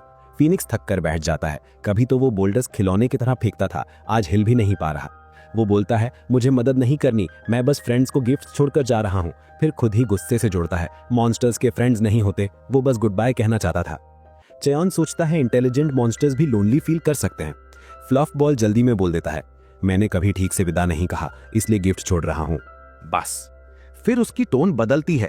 वो कहता है इंटेलिजेंस एक कर्स भी है, क्योंकि वो समझ सकता था कि दुनिया कितनी खूबसूरत है, लेकिन बाकी मॉन्स्टर्स ब्लाइंड हंगर में सब चीरते थे। वो अकेला फील करता था, जैसे अल्बर्ट आइंस्टाइन को बंदरों की भीड़ में डाल दिया हो। इसलिए वो हर्ड छोड़ गया। किम एक और पत्थर निकालती है और नीचे कुछ टूटने की आवाज। दिखता है एक एग क्रैक हो गया। वो डरती है कि फीनिक्स ने तोड़ा।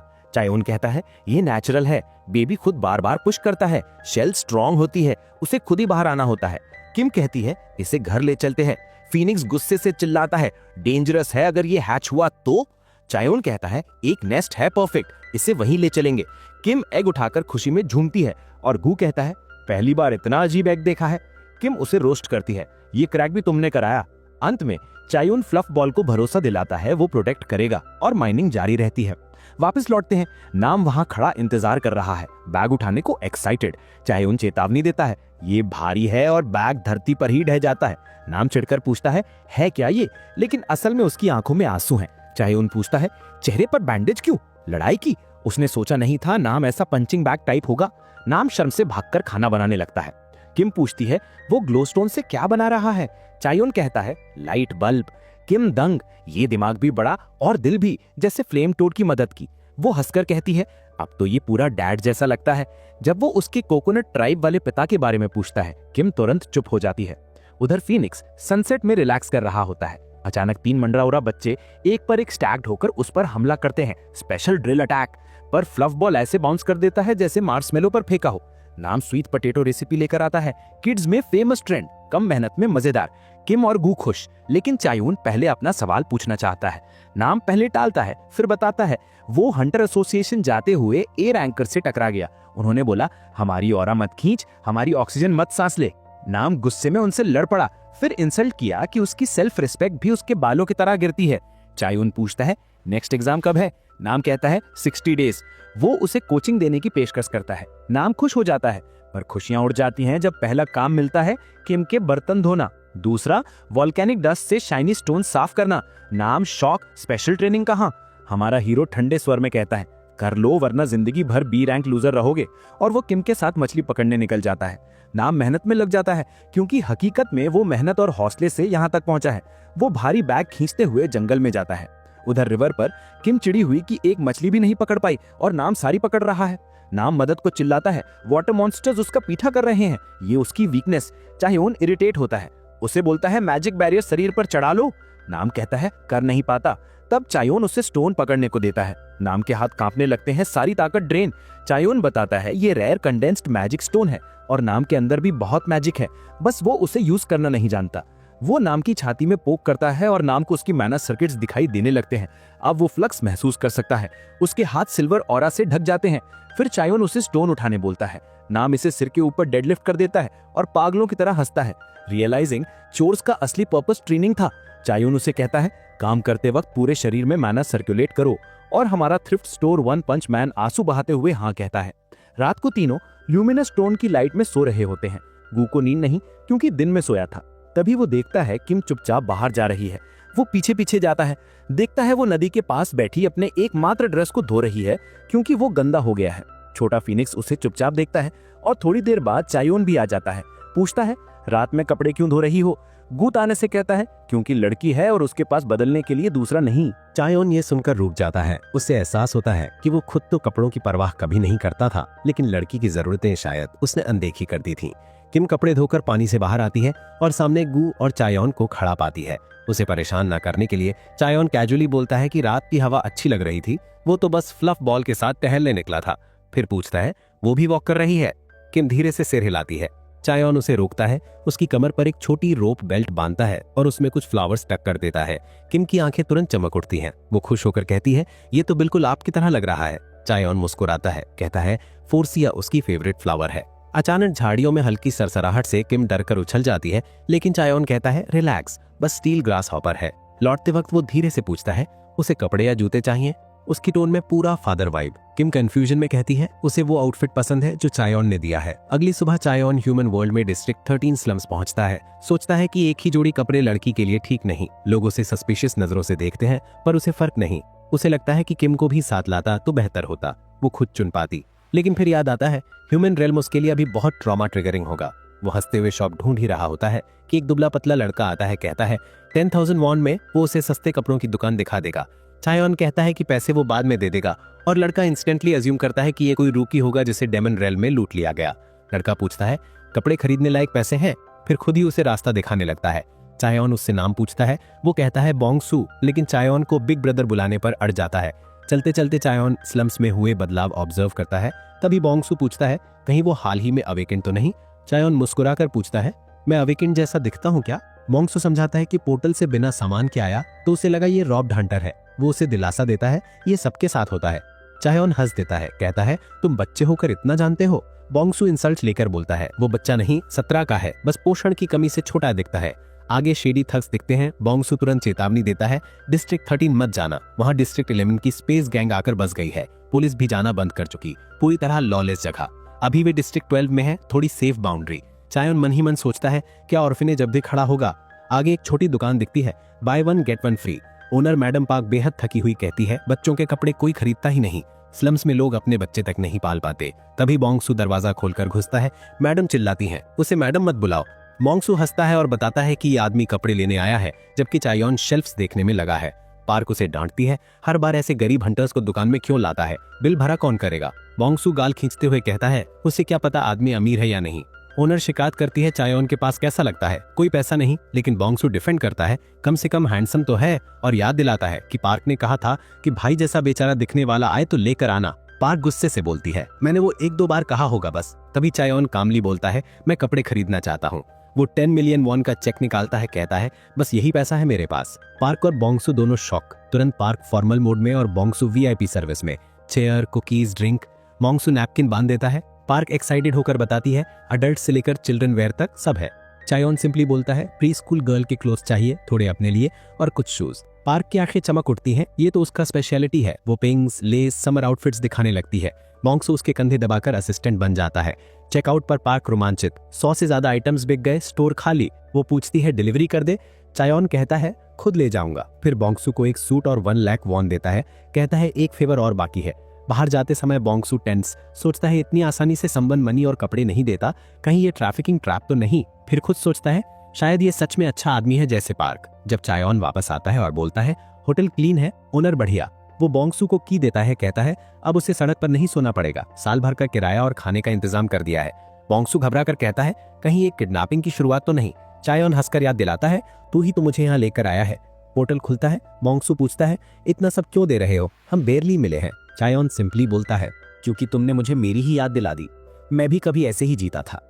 फिर वो पोर्टल से डीमन रेल्म लौट जाता है। नाम उसे देखकर राहत की सांस लेता है। किम दौड़कर पूछती है कहाँ गायब हो गए थे। चायोन मुस्कुराकर कहता है तुम्हारे लिए गिफ्ट लाने गया था। किम एक्साइटमेंट में उछल जाती है। गू क्लोज के पहाड़ को देखकर शॉक। नाम उदास कि कुछ उसके लिए नहीं। किम ड्रेसेस लेकर स्क्वील करती है। चायोन कहता है जो पसंद हो ट्राई कर लो। तभी कैबिन में रखे एग के अंदर हलचल होती है। कपड़े फोल्ड करते हुए चायोन सरप्राइजिंगली रिलैक्स्ड फील करता है। किम दौड़ते हुए बाहर आती है, सिल्क ड्रेस और रिबन हार्ट में, पूरी छोटू प्रिंसेस लग रही है। चायोन पूछता है फेवरेट है। वो शर्मा कर कहती है थोड़े और ट्राई करने हैं। वो सस्पेंडर पैंट्स ट्राई करती है, फंस जाती है। फिर चायोन की शर्ट पहनकर घोस्ट बनती है। आउटफिट्स बदलते बदलते वो सबको हंसा देती है। आखिरकार एक हुडी चुनती है क्योंकि उस पर जो चिक प्रिंट है वो उसे गू की याद दिलाता है। चायोन कहता है बाकी कपड़े फोल्ड कर दो। वो नॉड करती है। फिर फीनिक्स पूछता है इतने कपड़े कहाँ रखोगे, जगह कम पड़ रही है। चायोन कैजुअली कहता है वॉक इन क्लोजेट बना दूंगा, ड्रेसिंग रूम भी। गू रियलाइजेशन में चिल्लाता है मतलब फिर पेड़ काटने पड़ेंगे। चायोन ग्रिन करता है मेरे पास अप्रेंटिस है ना। नाम स्पेशल हार्ट ट्रेनिंग शुरू। नाम पूरी एनर्जी से आ जाता है चायोन की लेदर सूट लेकर, उसे ट्रेनिंग गियर बताता है। चायोन कंफ्यूज्ड। नाम बताता है ये सूट पॉइजन से कोटेड है, उसने टच किया तो लगभग मर गया। अनबिलीवेबल है कि चायोन इसे रोज पहनता था। चायोन सोचता है शायद उसने इसे कभी ठीक से धोया ही नहीं। फिर कैजुअली कहता है तुम पहन लो। नाम शॉक फ्रीज। चयॉन आदेश देता है, पहनो और लकड़ी काटो। गू पेड़ों की डायरेक्शन बताने को तैयार। नाम रोता है कि आउटफिट जान ले लेगा। तभी किम चिल्लाती है, एग हिल रहा है। सब दौड़ते हैं। चयॉन कहता है, हैचिंग शुरू है। नाम पूछता है, ये क्रीचर डिजास्टर क्लास तो नहीं? किम कॉन्फिडेंटली, नहीं, क्यूट होगा। दोनों आर्ग्यू कर रहे होते हैं। एग फटता है, एक आंख झांकती है, शेल खुलता है, एक छोटी सी स्केल्ड क्लॉड क्रीचर निकलती है, पर अडोरेबली चिकनेक हाइब्रिड चहचहाती हुई। नाम शॉक, किम खुशी से उछलती है। तभी छोटा क्रीचर नाम के चेहरे पर लॉन्च कर जाता है और उसकी चीख कैबिन में गूंजती है। बाद में फील्ड्स में गू स्टिक से नाम के सिर पर टैप करके वुड खिंचवाता है। नाम परेशान, सोचता है शायद वो हेल्यूसिनेट कर रहा है। पॉइजन सूट उसकी सांस लेना भी मुश्किल कर रहा है। एंड सोचता है, चयॉन ये रोज कैसे पहनता था। घर के अंदर चयॉन क्लोथ्स फोल्ड करके रख रहा है। किम दौड़ती आती है, कहती है क्रीचर शांति से ब्रेड खा रहा है, बहुत अच्छा बिहेव करता है। चयॉन मुस्कुराता है, कहता है ये रिकग्नाइज करता है कि किसने बचाया। नाम रखने की बात होती है और आखिर एस सासा तय होता है स्नेक वाइब्स के हिसाब से। तभी क्रीचर किम की पकड़ से छूटकर भाग जाता है। वो उसके पीछे दौड़ती है। गू कहता है, अच्छा है ये बॉन्ड बन रहा है। चयॉन उससे पूछता है, वो स्पीसीज पहचानता है? गू कहता है, नहीं, लेकिन वार्निंग देता है। वॉल्केनिक रीजन के क्रीचर्स प्लांट टाइप मॉन्स्टर्स खाते हैं और मैंड्रागोरा रूट्स उनमें से सबसे रेयर डेलिकेसी। छोटा स्नेक सासा जब मैंड्रा फील्ड की तरफ जाता है, गू कहता है ये प्रेडेटर हो सकता है। सब टेंशन में देखते हैं। किम रोकने को चलती है, बट चयॉन रोकता है, कहता है डीमन रेल में यंग मॉन्स्टर्स को डोमिनेंस खुद एस्टैब्लिश करने दो, दोनों छोटे हैं, सेफ है। फाइट शुरू। सासा क्लॉज लेकर सबसे छोटे मैंड्रा पर झपटता है, बट बड़ा रूट ब्लॉक कर देता है। ट्रायंगल फॉर्मेशन में 3 मैंड्रा खड़े हैं। दूसरा हमला करता है, बट सासा टेल से रोक देता है। सासा कॉन्फिडेंट ग्रिन। गू कहता है, इतनी जल्दी मत फूले। तभी सबसे छोटा मैंड्रा पीछे से कूदकर सासा के गाल पर टाइनी पंच मारता है, हल्का मुक्का, बट सासा रोता हुआ पीछे हट जाता है। किम उसे उठाकर शांत करती है। चयॉन विनर्स घोषित करता है, मैंड्रा रूट्स। नाम और गू एग्री करते हैं, फाइट एंटरटेनिंग थी। फिर सब अपने अपने काम पर लौटते हैं। गू फिर नाम के शाइनी हेड पर थुआक करता है। समुद्र के पार एक ईगल चिमेरा हवा चीरती हुई उड़ रही है। घर वापस गू नाम को जोर से लकड़ी खींचवाता है। किम और सासा स्लाइम लगाकर वुड वाटरप्रूफ करते हैं और चयॉन आखिरी कपड़े फोल्ड करता है, संतोष की सांस लेकर। सोचता है कि लंबे दिन का काम आखिर पूरा हुआ।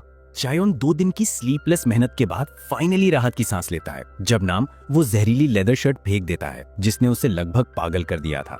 चेंजिंग रूम तैयार हो चुका है और नाम हर कोने को चेक करता है कि क्या उसने प्लान ठीक से फॉलो किया था या नहीं। और इससे पहले कि वो खुद पर डाउट करे, चयॉन कैजुअली बोल देता है कि उसने उम्मीद से कहीं बेहतर काम किया है। तभी किम को हवा में हल्की फ्लोरल खुशबू महसूस होती है। बाकी सब भी नोट करते हैं, एक सूदिंग सी महक, और वो पूछती है, ये फूल जैसा स्मेल क्यों आ रहा है? चयॉन बताता है कि गू ने एरोमेटिक वुड चूज किया था ताकि कपड़े नेचुरली अच्छे महके। किम मुस्कुराती है। यहाँ तक कि मैंड्रागोरा रूट्स और सासा भी उस खुशबू का मजा ले रहे हैं। नाम पहली बार सासा नाम सुनकर ब्लिंक करता है, कहता है उसने तो कभी ये नाम सुना ही नहीं। चयॉन कैजुअली कहता है, नाम बदलना चाहते हो तो कोई बेटर लगा दो। नाम तुरंत बोलता है, स्नेक चिक, और किम प्राउडली कहती है, पाक नाम रख दो। चयॉन दोनों को घूरकर आखिर घू से पूछता है, तेरा क्या सुझाव है? और वो फुल कॉन्फिडेंस में कह देता है, grand footsteps in the drawer. Chaeyeon 2 second blank stare देकर हार मान लेता है और डिक्लेयर कर देता है, नाम रहेगा सासा, बस, कोई आर्ग्यू नहीं। घू पूछता है, अब अगला काम क्या है? चयॉन बताता है, एक चीज उसे तब बॉदर नहीं करती थी जब वो अकेला था, लेकिन अब हाउस के आसपास फेंस होना जरूरी है ताकि कोई भी इंट्रूडर पास ना आ सके। नाम डाउटफुल होकर कहता है, कौन पागल यहाँ आना चाहेगा इतनी क्रीपी जगह पर? लेकिन चयॉन इंसिस्ट करता है, एस रैंक मॉन्स्टर्स और हंटर्स कभी भी अचानक सामने आ सकते हैं, सावधानी जरूरी है। गू सोच के बोलता है, फेंस डिमोनिक एनर्जी वाले मटेरियल से बनाना चाहिए। कोस्टल रीजन में येलो क्वार्ट्ज मिलता है, ब्लैक स्टोन से भी डेंस, और अगर उसे ल्यूमिनस स्टोन के बेस पर लगाया जाए तो फेंस स्ट्रॉन्ग भी होगा और रात में हल्का ग्लो भी देगा, जैसे कोजी कैंप साइट। बीच का नाम सुनते ही किम एक्साइटमेंट में उछल पड़ती है, लेकिन नाम का चेहरा उड़ जाता है। कोस्टल रीजन का नाम सुनकर ही उसकी आत्मा बॉडी छोड़ने लगती है। एक्सक्यूज सोचने से पहले ही उसे परफेक्ट टाइमिंग पर नोज बीट हो जाता है और वो एक्ट करता है कि उसे अर्जेंटली ह्यूमन रैम जाना होगा डेनोनिक एनर्जी ड्रेन करने। चयॉन उसे जाने देता है, लेकिन कहता है, अगर हम लोग लेट हुए तो मैंड्रागोरा रूट्स का ध्यान रखना। जाते जाते नाम वॉर्न करता है, coastal region A rank hunters तक अवॉइड करते हैं, वहां जाना मतलब खुदकुशी। चयॉन थोड़ा सरप्राइज्ड तो नाम बताता है, पूरी कोस्टल एरिया पर 2 डिजास्टर क्लास मॉन्स्टर्स का राज है जो कभी किमेरा हंटर्स थे। बर्ड चेहरा, इंसानी शरीर। ये सुनकर खुद चयॉन भी एक सेकंड चुप हो जाता है। वहीं कोस्टल रीजन में हंटर्स की एक टीम ऑलरेडी मिशन पर होती है। एक ट्रैकर शॉट उड़कर उस उड़ती किमेरा पर लगता है, सीधा निशाना, लेकिन क्रीचर ऐसे उड़ता रहता है जैसे मस्कीटो ने काटा हो। हंटर्स सोचते हैं ये ओवर हाइप्ड कहानी है, ये डिजास्टर क्लास नहीं हो सकता। कोई कहता है पीछे दौड़कर खत्म कर देते हैं, लेकिन उनका लीडर रोकता है, कहता है ये रीजन में 2 किमेरा है, डायरेक्ट चेज रिस्क है। बेहतर है इसके नेस्ट लौटने का वेट करें। एक जूनियर पूछता है, ये कि मेरा 60 साल बाद भी जिंदा कैसे और इतने ह्यूमन लाइक कैसे रहे। कैप्टन बताता है, ये पुराने फेल्ड एक्सपेरिमेंट्स हैं और ऐसे बचे खुचे प्रोजेक्ट्स को खत्म कर देना चाहिए। तभी वही किमेरा अचानक आकाश में यू टर्न मारकर उनसे सुपरसोनिक स्पीड में वापस आता है। कैप्टन दहशत में बैरियर लगाने का आदेश देता है, लेकिन क्रीचर के एक ही विंग फ्लैप से पूरी बैरियर कांच की तरह बिखर जाती है। हंटर्स जमीन पर गिरते जाते हैं और तब उन्हें समझ आता है उन्होंने गलत लड़ाई छेड़ी है। अटैक बस गिरने ही वाला होता है कि अचानक किम एक मेटल बैरियर कंज्योर करके पूरे ब्लो को रोक लेती है। किमेरा हवा में रुककर उसे आश्चर्य से देखता है और धीरे धीरे नीचे उतरता है। किम इंसिस्ट करती है कि स्पैरो अंकल लोगों को परेशान कर रहा था, जबकि चायोन क्वाइटली नोट करता है समस्या उल्टी लग रही है। जमीन पर घायल हंटर अपने कैप्टन से कहता है, मशीन क्रीचर आ गया है। कैप्टन कंफ्यूज्ड, वो उसे अपना ट्रैकर डिवाइस दिखाता है। चायोन तुरंत समझ जाता है किम के पास अब भी ह्यूमन रैन वाला ट्रैकर इम्प्लांट है। वो बर्ड किमेरा की तरफ मुड़ता है और पूछता है, मुझे याद है हम एक ही कमरे में सोते थे, तेरा एक्सपेरिमेंट नंबर क्या था। किमेरा की आंखें फैल जाती हैं। सेंट यादों को खींच लाता है, लैब की वही दवा, फ्यूजन ड्रग की तीखी केमिकल स्मेल। किमेरा हकलाते हुए उसके पुराने नाम से बुलाता है, नंबर 17, और फ्लैशबैक शुरू। बर्ड बॉय अपनी बहन को पीठ पर लाद कर जंगल में भाग रहा था, लेकिन सिस्टर की हालत बिगड़ रही थी। साइड इफेक्ट्स उसे खा रहे थे। वो खुद को बेबस महसूस कर रहा था। तभी सामने अंधेरे में चायोन फ्लैश लाइट लिए खड़ा था, पूरी तरह क्लूलेस एक्सप्रेशन के साथ। बर्ड बॉय गुस्से में पूछता है, तू यहाँ क्या कर रहा है। वो कामली कहता है, वार्निंग देने आया हूँ, ऊपर वालों ने कहा है 3 दिन में तुझे डिस्पोज कर देंगे। बर्ड बॉय हैरान। चायोन बताता है, ये डेटोनेशन कर्स है, 3 दिन बाद दोनों ब्लास्ट हो जाओगे। वो कहता है, बहन को छोड़ दे, वो डिस्पोजल लिस्ट में नहीं है, सप्रेसेंट दवा लेती रहेगी तो जी पाएगी। लेकिन बर्ड बॉय कट जाता है, कहता है, तुझे साइड इफेक्ट्स क्या होता है नहीं समझ सकता। उसे याद आता है कैसे एक बार दर्द इतना बढ़ गया था कि उसकी बहन ने कहा, मुझे बाहर जाने दो, चाहे 1 दिन ही जी लूं, लेकिन इस जेल में मत मरने दो। ये सुनकर उसकी आंखों में आंसू आ जाते हैं और अचानक उसकी विंग्स ग्रो होकर फुल साइज हो जाती हैं। वो डिटर्मिनेशन में जलता हुआ चायोन को लड़ने को कहता है, लेकिन चायोन डेड पैन स्टेयर से गेट समन कर देता है। बर्ड बॉय शॉक्ड, एक टेस्ट सब्जेक्ट के पास गेट की कैसे। चायोन शांत आवाज में 2 पॉसिबिलिटीज बताता है, या तो डेमन रेल्म की एनर्जी उसके ह्यूमन सेल्स को करप्ट कर देगी, या उसके डेमन सेल्स उसे अब्सॉर्ब करके उसे अवेकन कर देंगे। सबसे बड़ी बात, रेल्म क्रॉस करने पर डेटोनेटर एक्टिवेट नहीं होगा। बर्ड बॉय अनश्योर था, लेकिन गैम्बल ले लिया। जाने से पहले उसे दुख होता है कि इतने साल रूममेट रहकर भी उन्होंने नाम तक नहीं पूछे। वो अपना नाम बताता है, युबॉम, और चायोन भी अपना बताता है। प्रेजेंट में युबॉम पूछता है, हंटर्स कौन थे। वो सब केवमैन की तरह कहते हैं, पता नहीं। चायोन जानता है, ऑब्लिमेंट फ्लावर सेल से उसने उनका 3 घंटे का मेमोरी वाइप कर दिया है। वो पोर्टल खोलकर उन्हें भेज देता है। युबॉम तुरंत समझ जाता है और इम्प्रेस्ड होता है कि उसे याद रखा। किम पूछती है, क्या मिस्टर स्पैरो आपका फ्रेंड है। चायोन कहता है, वो स्पैरो ट्राइब का है। फिर मजाक में पूछता है, क्या स्पैरो और कोकोनट ट्राइब अच्छे दोस्त हैं। किम प्राउडली हाँ में सिर हिला देती है, जबकि युबॉम कंफ्यूजन में गोली बन जाता है। किम अचानक माफी मांगती है कि उसने उसे गलत समझा था। वे उसके होम जाते हैं, जो बेसिकली एक जाइंट नेस्ट है विद अ रूफ। वहाँ सब लोग एक यूनिक क्लैम डिश खाते हैं, टेस्ट ऐसा जैसा पहले कभी नहीं। किम और ज्यादा चाहती है, बट युबॉम शर्म से कहता है, इंग्रेडिएंट्स नहीं बचे। छोटा गॉब्लिन बच्चा डबल क्लैम्स ढूंढने भाग जाता है। दोनों अकेले होते हैं तो युबॉम बताता है, वो डेमन रेल्म में इसलिए सर्वाइव हुआ क्योंकि उसके अंदर इमॉर्टैलिटी सेल्स हैं। फिर पूछता है, क्या कभी लैब से बदला लेने का सोचा। चायोन कैजुअली कहता है, कभी कभी सोचता हूँ, बट लाइफ अभी अच्छी चल रही है तो जल्दी नहीं। वो वापस क्वेश्चन युबॉम पर डालता है। युबॉम बताता है, उसके अंदर अभी भी डेटोनेशन कर्स है, वो कभी भी फट सकता है। चायोन उसकी विंग्स देखकर पूछता है, क्या वो ह्यूमन फेस वापस कर सकता है। युबॉम कहता है, हाँ, बट करेगा नहीं, क्योंकि उसकी सिस्टर की फेस हमेशा के लिए बदल गई। अगर वो ठीक हो गया और वो नहीं, तो उसे बहुत बुरा लगेगा। चायोन फिर ब्लंटली कहता है, तुझे पता है ना कि तेरे पास सिर्फ 1 महीना बचा है। युबॉम शॉक्ड पूछता है, तुझे कैसे पता। फ्लैशबैक में वो याद करता है, डेमन रेल्म में एनर्जी और उसकी मैजिक एक बैलेंस में थी, बट एक दिन उसके सिस्टम में एनर्जी आउट ऑफ कंट्रोल हुई। उसका माना होल बुरी तरह नष्ट हुआ और डैमेज कंट्रोल करते करते उसका खुद का कोर भी खराब हो गया। तब से वो बस ड्रैग लाइफ जी रहा है और उसकी सिस्टर स्लीपिंग फ्रूट के सहारे टाइम बाय कर रही है। तभी चायोन को याद आता है, मैंड्रागोरा रूट से माना होल हीलिंग की दवा बनती है, चाहे होल कितना भी डैमेज्ड हो। दूसरी तरफ एक डार्क रूम में युबॉम की सिस्टर अकेली बैठी है, फ्रूट बिखरे हैं, वो दर्द से कांपती है। फिर डेमन एनर्जी उसे पूरी तरह निगल लेती है। प्रेजेंट में युबॉम स्टन्ड है कि वो दोनों सच में बच सकते हैं। चायोन बताता है, तुम्हारे जाने के बाद मैंने अल्केमी सीखी और मैंड्रागोरा रूट्स को उबालकर माना होल हीलिंग मेडिसिन बनाना सीखा। रूट्स छोटे होते हैं, बट लाइफ फोर्स सबसे ज्यादा उन्हीं में होती है, इसलिए इतनी इंपॉर्टेंट। उसे कभी नहीं लगा था कि गार्डन में उगाई गई उसकी प्यारी मैंड्रागोराज एक दिन इतनी कीमती साबित होंगी। चायोन खुद दवा बनाकर देने की पेशकश करता है, क्योंकि यू ह्यूमन वर्ल्ड जाकर किसी अल्केमिस्ट को ढूंढ नहीं सकता। बदले में वो बस इतना चाहता है कि यू उसके पीछे छोड़े गए उन 2 एयर हेड्स का ख्याल रख ले। जाने से पहले वो पूछता है कि यू बदले में क्या दे सकता है, और पैसे ना होने के कारण यू उसे एक भरा हुआ बैकपैक थमा देता है, जिसमें हंटर्स की हर तरह की चीजें ठूसी हुई हैं। इसके साथ हमारा बॉय अर्थ लौटता है और अपने छोटे साथी बोंगू से कहता है कि उसे एक स्किल्ड अल्केमिस्ट ढूंढने में मदद करे। बोंगू याद करता है कि करीब 1 साल पहले स्लम्स में एक नया ब्रांच खुला था।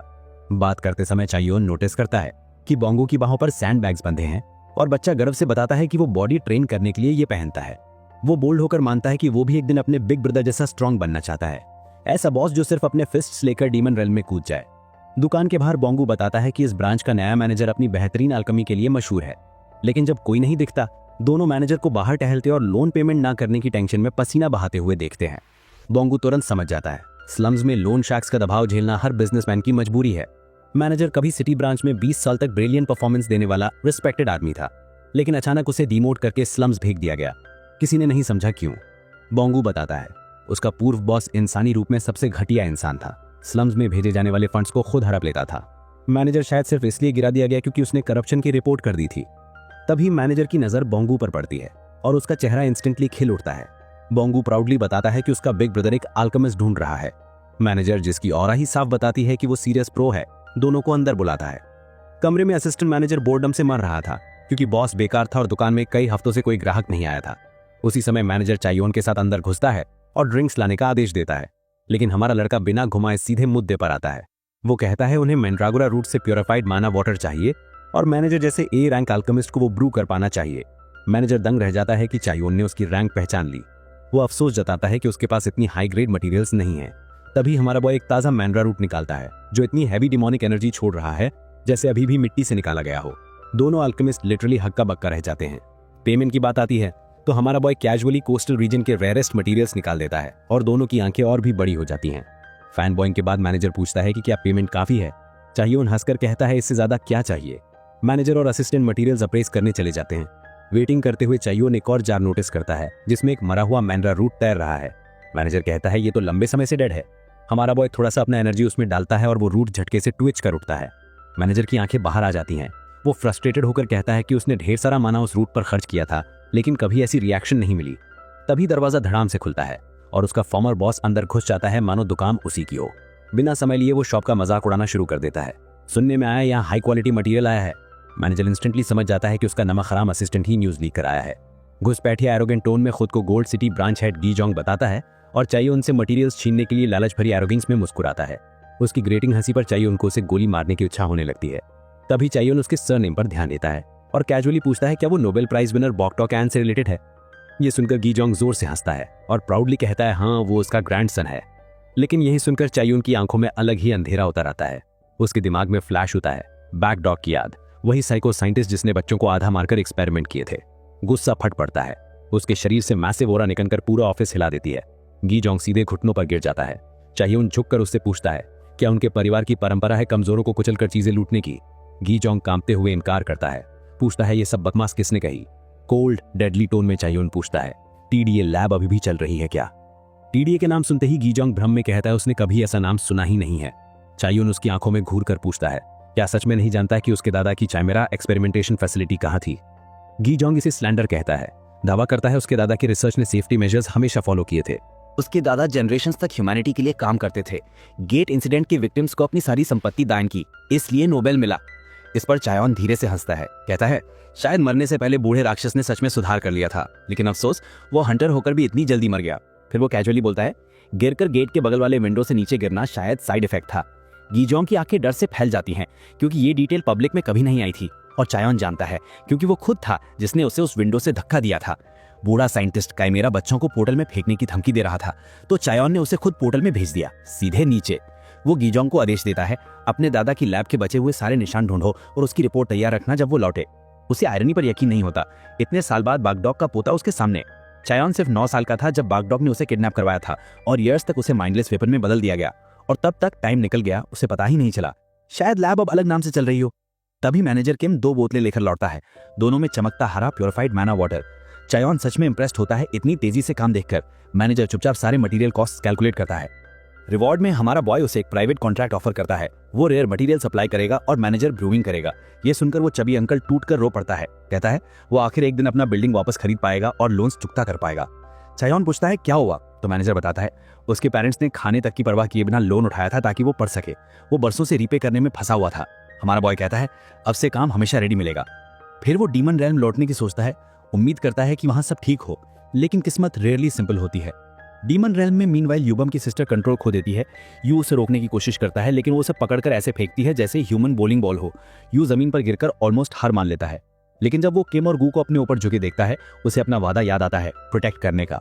अचानक उसके अंदर ताकत लौट आती है। वो फिर अपनी सिस्टर का सामना करने उड़ता है, उसकी सफरिंग खत्म करने के लिए, और दिमाग में ख्वाहिश कि वो अगले जन्म में खुश रहे। लेकिन उससे पहले कि दोनों टकराएं, हमारा हीरो लिटरल फ्लाइंग जेलीफिश लेकर बीच में क्रैश लैंडिंग करता है, फाइट को ड्रामेटिक तरीके से रोकते हुए। बर्डमैन स्टंट होकर घुरता है, गुस्से में चिल्लाता है, तूने मेरी बहन को अपने राइट से कुचल दिया। लेकिन अभी के लिए वो सवाल होल्ड कर देता है और अर्जेंटली पूछता है, दवा मिली या नहीं। हमारा बॉय कॉन्फिडेंट ग्रिन के साथ 2 चमकती ग्रीन वाइल्स दिखाता है। बाद में रात को सब लोग आराम से खाना खाकर बैठते हैं। यू की सिस्टर जिया धीरे धीरे किम के पास जागती है, कंफ्यूज, पूछती है क्या वो ड्रीम देख रही है या मर चुकी है। सिर घुमाती है तो अपना भाई और एक अजनबी को आग के पास बैठा देखती है। चायोन उसकी तरफ देखते ही वो घबरा जाती है।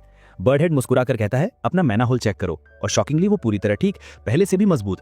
उसे समझ आता है कि उसका चेहरा भी अब इंसानी हो चुका है। वो भाई से पूछती है, ये लोग कौन है। यू टीजिंगली कहता है, क्या सच में पहचान नहीं रही? जिसने तुझे सबसे ज्यादा देखना था वही बैठा है नंबर 17। सच समझते ही जिया टूट कर रो पड़ती है, पूछती है, क्या ये सच में वही है? यू कहता है, हाँ, उसने एक बार फिर उनकी जान बचाई है।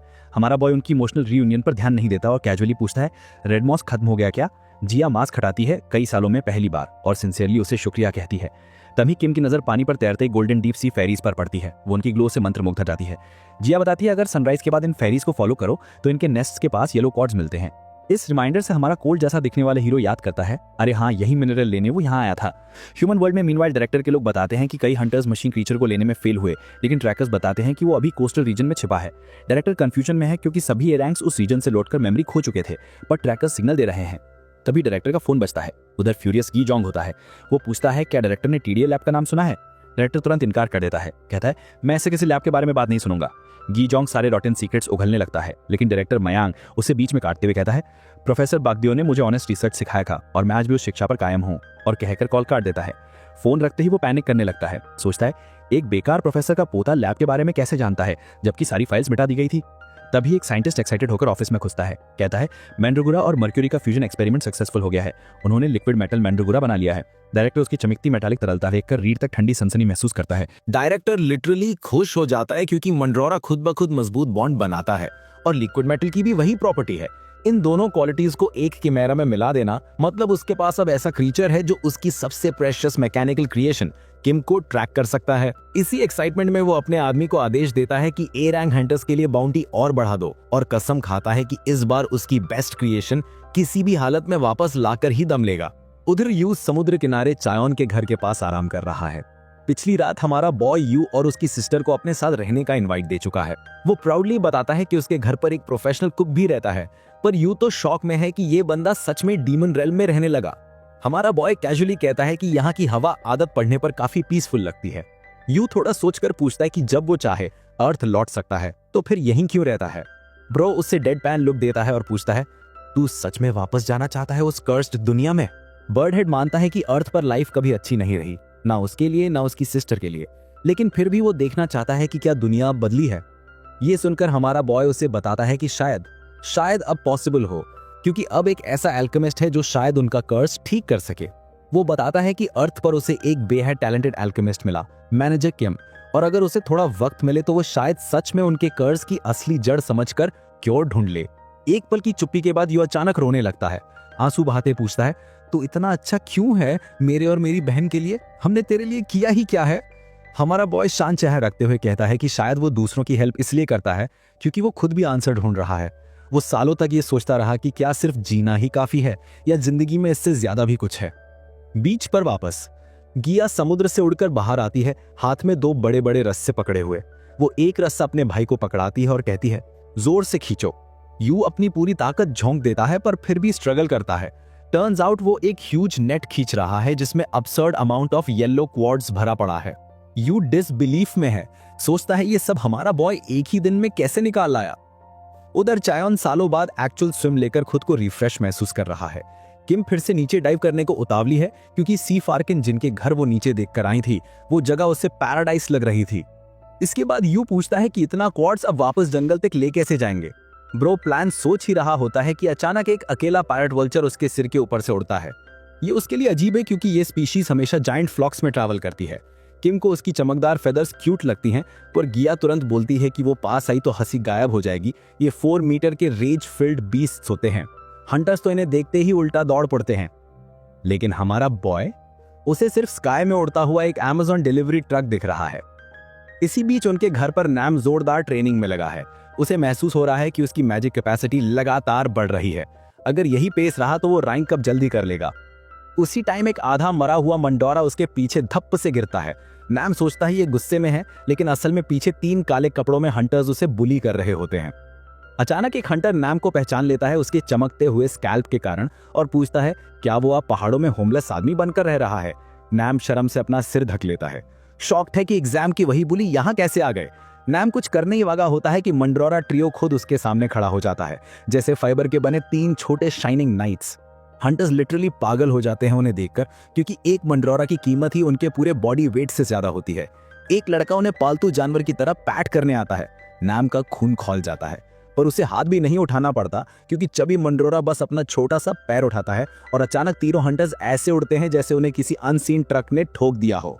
उधर हमारा बॉय स्काई में कामली अपने न्यूली टेम्ड वल्चर पायरेट पर क्रूज कर रहा है और सोच रहा है कि ये धीरे उड़ रहा है, या तो ज्यादा वजन के कारण या शायद उसकी टेमिंग मेथड थोड़ी ज्यादा एग्रेसिव थी। नैम की तरफ वापस वो लगभग फेंट कर जाता है जब उसे पता चलता है कि जिनको उसने धमाका करते देखा वो जिया और यू हैं। नैम को लगता है ये लोग कोस्टल एरिया के अपोकलिप्स क्लास मॉन्स्टर्स हैं।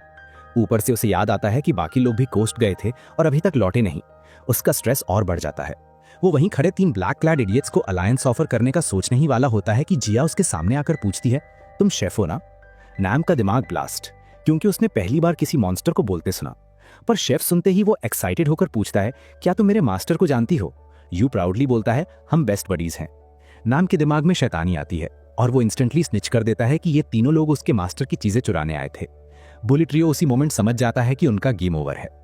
1 घंटे बाद हमारा बॉय फाइनली अपने घर पहुंचता है, कंधे पर चमकते क्वार्ट से भरा heavy sack. Vulture parrot literally half dead है इतनी लोड ढोकर। हमारा फ्लफ बॉल जो खुद बर्ड है वो भी ऊंचाई में उड़ने की वजह से मोशन सिकनेस में जमीन पर लुढ़क रहा है। तीनों शेडी हंटर्स पेट से बंधे पड़े हैं और हमारा बॉय सोच में पड़ जाता है इसके बीच ऐसा क्या हो गया। यू कामली समझाता है कि ये लोग मंडरा चोरी करने आए थे, पर उसे लगता है कि इसके पीछे कुछ और बड़ा चल रहा है। उधर जिया किम को अपने घर का टूर करा रही है। यू बताता है कि ये लोग रिसर्च इंस्टीट्यूट के हैं, वही और जो किम को पकड़ने के पीछे लगा हुआ है। हमारा बॉय इंस्टेंटली पहचान लेता है कि ये वही लैब है जिससे ट्रैकर चुराया गया था। वो समझ जाता है कि हंटर्स बार बार आएंगे क्योंकि किम के शरीर में एक्टिव ट्रैकिंग डिवाइस है जो डीमन रेल में भी चलता है। वो सोचता है अगर हम कोस्ट पर थे तो ये घर कैसे ढूंढ लिया। यू एक मेटालिक मंडरा उठाकर दिखाता है, शायद इसी शाइनी क्रीचर ने रास्ता दिखाया। हमारा बॉय डिसबिलीफ में है, किसने लिक्विड मेटल और मंडरा को फ्यूज करके यह एबॉमिनेशन बनाया। यू बताता है कि उनके पास अपने मंडराओरास थे और अगला टारगेट कोस्टल रीजन था। ये सुनकर हमारा बॉय पक्का फैसला कर लेता है कि अब उसे घर की सिक्योरिटी सिस्टम अर्जेंटली बनाना होगा। तभी मंडराओरा ट्रियो दौड़ते हुए आता है, मांगता है कि उनका घायल भाई लौटा दे, चाहे वो एनिमी ही क्यों ना हो। जैसे ही वो रिंकली वाला निकाला जाता है वो इंस्टेंटली सेंस कर लेते हैं कि एक और उसके पास छिपा है, मैनेजर किम वाला बूढ़ा मंडरा। दोनों को मिट्टी में सेटल करते ही दोनों हील होने लगते हैं और हमारा बॉय राहत की सांस लेता है कि कोई टेरिटोरियल फाइट शुरू नहीं हुई। तभी ऊपर से जिया पुकारती है। उसके हाथ में एक तरफ नैम है जो रो रो कर अपने मास्टर से चिपकना चाहता है और दूसरी तरफ एक्साइटेड किम। हमारा बॉय नैम को दूर रखते हुए पूछता है कि ये होमलेस लाइक हालत क्यों है। जिया बताती है ये लेक में पिराना से खुद को खिला रहा था, इडियट। नैम रोते धोते समझाता है वो बस रेयर इंग्रेडिएंट्स जुटा रहा था। फिर कहता है कि वो कुछ स्पेशल पकाने जा रहा है। एक वल्चर पैरेट को कैजुअली पास बैठे देखकर नैम को फिर मिनी हार्ट अटैक आता है, लेकिन हमारा बॉय उसे शांत रहने को कहता है और खाना बनाने पर ध्यान देने को कहता है। इसी दौरान किम उस शाइनी मेटालिक मंडरा की तरफ अट्रैक्ट होकर हाथ बढ़ाती है, जैसे कोई क्यूरियस बच्चा नई टॉय की तरफ। जैसे ही दोनों कांटेक्ट करते हैं कुछ अजीब होता है। किचन में मीनवाइल नैम अपना मास्टरपीस परोसता है, steaming hot kimchi curry rice. Jia और यू लिटरली उड़ जाते हैं फ्लेवर से। खाना इतना नेक्स्ट लेवल है कि कोई भी शेफ देख ले तो बस रिस्पेक्ट दे। सब खाना एंजॉय कर रहे होते हैं, लेकिन हमारा बॉय नोटिस करता है कि किम मुश्किल से खा रही है। पूछने पर वो कहती है कि वो बस टायर्ड है और सोना चाहती है, लेकिन वो तुरंत समझ जाता है कि शाइनी मंडरा के कारण उसका मन भारी है। सनसेट पर मंडोरा के फील्ड के नीचे दबी जड़ें अचानक कुछ अजीब महसूस करती हैं। उसी टाइम हमारा बॉय भी वही डिस्टर्बेंस डिटेक्ट करता है और फिर उसके घर के पीछे अचानक एक ह्यूज गेट फटकर खुल जाता है। वो किम को गेट के सामने खड़ा देखता है। वो जानती है कि अगर वो उसके साथ रही तो ट्रबल बढ़ेगा, इसलिए वो वापस वहीं जा रही है जहां उसकी जगह है। मेटालिक मंडोरा को सीने से लगाकर वो अलविदा कहती है और पोर्टल में दौड़ पड़ती है। लेकिन हमारा बॉय उसे पकड़ लेता है और कहता है तुम्हारी जगह यहीं है, मेरे घर। ये सुनते ही किम टूटकर रो पड़ती है और हमारा बॉय समझ जाता है कि बच्चों को एक पल भी अकेला नहीं छोड़ना चाहिए। कुछ देर बाद वो वही छोटी मंचकिन है जो स्टीमिंग हॉट रामन को स्लर्प कर रही है जैसे कुछ हुआ ही नहीं। जिया उसे डांटती है कि अगली बार भागी तो अच्छे से नहीं बचेगी। वो इतनी तेज रामन खाती है कि उसकी टंग जल उठती है, तो नाम उसे अपनी मॉम की पॉपुलर दवा देता है। यू ऐड करता है लैब में भी यही इस्तेमाल होता था। लेटर किम क्वाइटली टेबल पर उसके पास बैठती है और सॉरी कहती है, लेकिन हमारा बॉय उसे क्लियरली कहता है सॉरी तुम्हें नहीं बोलना चाहिए, गलती तुम्हारे क्रिएटर्स की है, तुम्हारी नहीं। फिर वो सीरियस होकर पूछता है कोकोनट ट्राइब वाले उसके फ्रेंड्स के बारे में सब बताओ, क्योंकि रिसर्च इंस्टीट्यूट पर रेड के वक्त वो किसी अच्छे को हर्ट नहीं करना चाहता। किम सब डिटेल में बता देती है और लोकेशन पूछने की जरूरत नहीं पड़ती क्योंकि नाम ने पहले ही उसे पूरा रास्ता समझा दिया है। मीनवाइल वही 3 ए रैंकर्स बंधे पड़े हैं। नाम रिवेंज लेने की सोच रहा है। जैसे ही गैग हटाता है उनमें से एक उसे ब्राइब देने की कोशिश करता है। कहता है वो उसे बहुत पैसे देगा, बस छोड़ दे।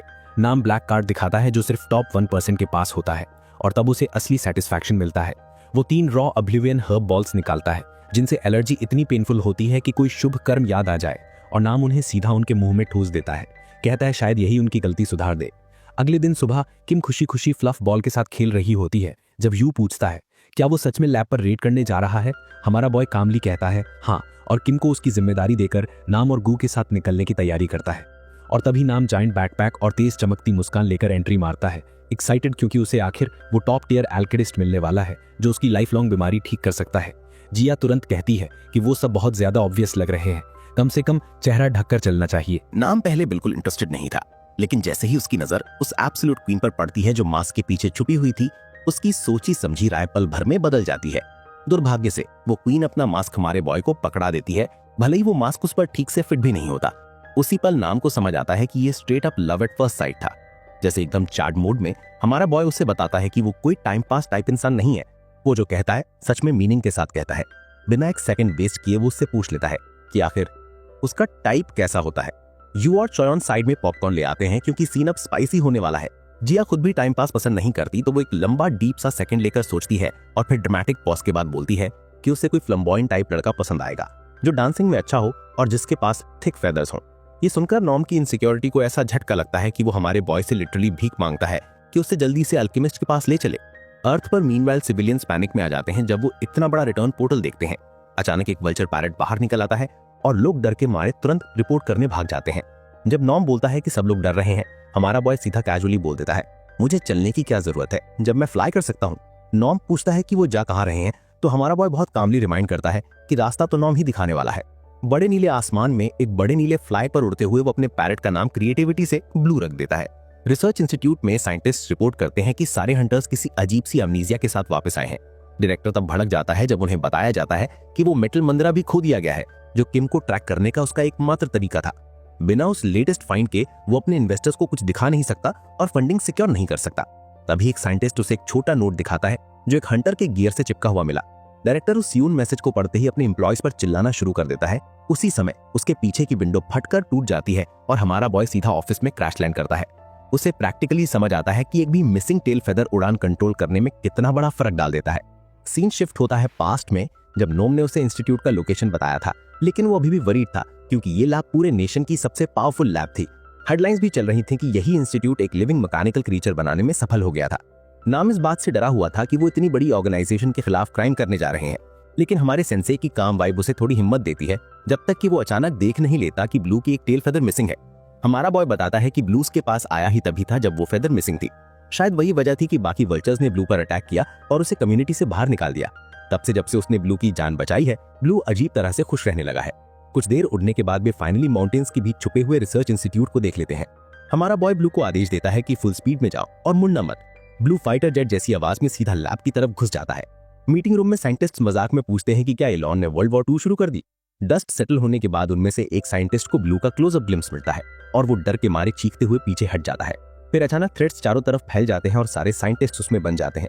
नाम पूछता है कि उन्होंने फ्रंट डोर से एंट्री क्यों नहीं की, तो वो कैजुअली बताता है कि वो सीधा टॉप फ्लोर आया है क्योंकि यहीं डायरेक्टर रहता है। साइंटिस्ट पैनिक में पूछते हैं कि वो आखिर है कौन, तो हमारा बॉय कामली बोलता है I am the guardian of Kim Nari. उसी पल हमारा बॉय महसूस करता है कि हवा में किसी डार्क मैना की अजीब सी लहर चल रही है। कोई बहुत डेंजरस व्यक्ति यहाँ मौजूद है। सीन कटता है हंटर एसोसिएशन टावर पर, जहां प्रेसिडेंट ली अपने ब्राटी पोते को समझा रहा है कि अब तो थोड़ा सीरियस हो जा, लेकिन वो किड ताने मारता है कि वो ऑलरेडी अपने दादाजी से काफी अच्छा कर रहा है, क्योंकि दादाजी कभी सी रैंक से ऊपर नहीं गए और वो अपनी 20s में ही सी रैंक तक पहुंच चुका है। फिर वो यूजलेस बच्चा ज्यादा पॉकेट मनी मांगने लगता है। बूढ़ा आदमी बचताता है कि उसने उसे बचपन से इतना स्पॉइल क्यों कर दिया, वरना उसी को पोजीशन इनहेरिट करनी होती। चाइल्डहुड में प्रेसिडेंट का सपना था लोगों को बचाना, टीवी वाले हीरो एक हंटर्स की तरह, लेकिन अब सारे हीरोज सिर्फ इजी और हाई पेइंग मिशंस पर काम करते हैं। कुछ भी डेंजरस सुनते ही भाग जाते हैं। इसी वजह से किमेरा बनाए गए थे, ताकि हंटर्स को अपनी जान खतरे में ना डालनी पड़े। लेकिन अब किमेरा लैब्स इतने ऊंचे रेट चार्ज कर रही हैं कि जो गरीब रीजन्स अफोर्ड नहीं कर पाते वो पूरी तरह वल्नरेबल हो जाते हैं। प्रेसिडेंट मानता है कि लोगों की जिंदगी उनकी अर्निंग कैपेसिटी पर डिपेंड नहीं करनी चाहिए और इसी वजह से प्रेसिडेंट की सीट इतनी बड़ी रिस्पॉन्सिबिलिटी है। लेकिन जो भी हंटर्स इसे सक्सीड करना चाहते हैं वो सब ग्रीडी स्कमबैग्स हैं। अगर एसोसिएशन गलत हाथों में चली गई तो एक ऐसी हंटर माफिया पैदा होगी जो दुनिया ने कभी नहीं देखी। बूढ़े आदमी की आखिरी इच्छा बस यही है कि उसका टैलेंटेड पोता उसकी जगह ले। उसे अपनी पूरी जिंदगी में सी रैंक से ऊपर पावर नहीं मिली, वो कभी बदलाव नहीं ला सका। ये सुनकर पोता अचानक इमोशनल होकर स्नैप करता है, लेकिन बोलने से पहले ही एक आदमी दौड़ता हुआ आता है, ये बताते हुए कि स्लम्स के ऊपर एक वल्चर पैरट उड़ रहा है। प्रेसिडेंट पूछता है कि उसका ध्यान कौन रख रहा है और आदमी बताता है कि कोई हंटर उस जॉब को लेने को तैयार नहीं। ये सुनकर प्रेसिडेंट भड़क जाता है, क्योंकि सबको पता है कि स्लम्स कोई पेइंग मिशन नहीं देते। वो ऑर्डर्स देता है कि सभी कैमरा लैब्स को इन्फॉर्म किया जाए और अनाउंस करता है कि वो खुद इस मिशन पर जाएगा। सरप्राइजिंगली उसका पोता बे भी साथ चलने की इच्छा जताता है। लैब की तरफ वापस आते हैं। चियोन महसूस करता है कि वो ऑमिनस मैना एक व्हाइट हेड साइंटिस्ट से आ रही है। वो बिना मर्सी दिखाए अपने थ्रेड से उसे तुरंत टुकड़ों में काट देता है, लेकिन उसी क्षण साइंटिस्ट का बॉडी लिक्विड मेटल में बदल जाता है। नैम डर के मारे देखता है कि वो आदमी असल में किमेरा था जो खुद को इंसान दिखा रहा था। उसके अंडरलिंग्स भी शॉक में रह जाते हैं। उन्हें कभी अंदाजा ही नहीं था कि वो साइंटिस्ट किमेरा था। डायरेक्टर मयोंग का पूरा बॉडी मॉर्फ होकर एक क्रीपी मॉन्स्टर में बदल जाता है। वो फ्यूरियस हो जाता है कि हमारे बॉय ने उसकी प्रेशियस लैब को बर्बाद कर दिया। डायरेक्टर जब अपने मेटालिक क्लॉज से स्वाइप करता है, हमारा बॉय नोटिस करता है कि उसका मेटल बिल्कुल किम जैसा दिखता है, लेकिन विदाउट एनी मैकेनिकल पार्ट, जिसका मतलब है कि उसने ये सब अपने ही शरीर पर एक्सपेरिमेंट किया है। तभी मास्टर वो से बताता है कि वो डायरेक्टर का दिमाग पढ़ सकता है। अचानक चियोन को डायरेक्टर की मेमोरीज की तेज हॉरिफाइंग फ्लैशेस दिखने लगती हैं। लैब के सबसे अंधेरे कोनों में डायरेक्टर बच्चों पर हर तरह के अनस्टेबल एक्सपेरिमेंट्स कर रहा था। उसका मकसद था इंसानी हद से ऊपर जाना, इतना कि वो अपने साइकोपैथ मास्टर बॉक्टियो आन को भी पीछे छोड़ दे। जैसे ही चियोन को पता चलता है कि इस आदमी ने अपनी पावर के लिए काउंटलेस बच्चों को मार डाला है, उसकी रेज फूट पड़ती है और वो डायरेक्टर का चेहरा बेरहमी से कुचल देता है। लेकिन वो मैंगल्ड साइंटिस्ट जवाब में बोलता है कि स्लम्स के बच्चे सुअर राट से भी कम कीमत रखते हैं। उसके एक्सपेरिमेंट्स का हिस्सा बनना उनके लिए सम्मान की बात होनी चाहिए। उसे ये नहीं पता कि चियोन हर एक सोच सुन सकता है। डायरेक्टर सोचता है कि वो लिक्विफाई होकर आसानी से बच निकलेगा, लेकिन हमारा बॉय उसे सीधे चेंबर ऑफ पेन में घसीट ले जाता है। ब्लू मैना की एक तेज वेव उठती है, लिक्विड मेटल को कंप्रेस करके उसे एक पोकेबॉल जैसी चीज में सील कर देता है। फिर वो साइंटिस्ट की तरफ मुड़कर कामली पूछता है कि क्या कोई कुछ कहना चाहता है या सबको अपने अपने बॉल्स में सील कर दे। कुछ देर बाद हमारा फ्लफी फीनिक्स उसे मयोंग का पूरा पास्ट बताता है कि वो बक्टी का लॉयल स्टूडेंट था, लेकिन ग्रीड उसे खा गई और वो ओरिजिनल लैब के बायोलॉजिकल एक्सपेरिमेंट्स का सारा डेटा चुराकर भाग गया, ताकि एक ऐसा किमेरा बन सके जो कभी बूढ़ा ना हो। चियोन को सबसे ज्यादा चिंता इस बात की होती है कि मयोंग की मेमोरीज में टीडीए लैब से जुड़ी कोई भी इंफॉर्मेशन नहीं थी। फिर भी वो खुश है कि कम से कम उसने वो डिवाइस डिस्ट्रॉय कर दी जो किम को ट्रैक कर रहा था। वो ऑलरेडी नाम और ब्लू को बाकी साइंटिस्ट का ध्यान रखने को कह चुका था। अब बस एक आखिरी काम बाकी था, डायरेक्टर के वर्स्ट एक्सपेरिमेंट से निपटना। वो स्टील गेट्स को एक पावरफुल किक से तोड़ देता है। अंदर वो काउंटलेस सेल्स दिखता है जिनमें डेड कैमरास रखे हुए थे। गू को यकीन नहीं होता कि साइकोपैथ ने बच्चों के शरीर रिसर्च के लिए प्रिजर्व करके रखे थे।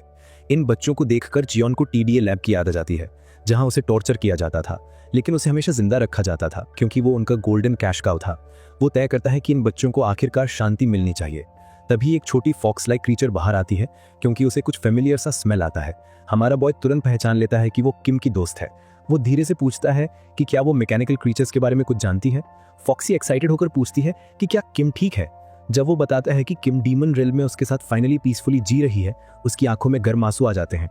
वो बताती है कि वो इतने समय से किम का इंतजार कर रही थी और खुश है कि वो जिंदा है। उसी समय दो और हिडन फ्रेंड्स पीछे से निकलते हैं और उनके पीछे 4 स्क्विरल्स भी आते हैं जिनके बारे में उसने कभी सुना ही नहीं था। जब वो पूछता है कि बाकी कोई बचा है या नहीं, फोक्सी बताती है कि बाकी सबको या तो बेच दिया गया या चुपचाप खत्म कर दिया गया।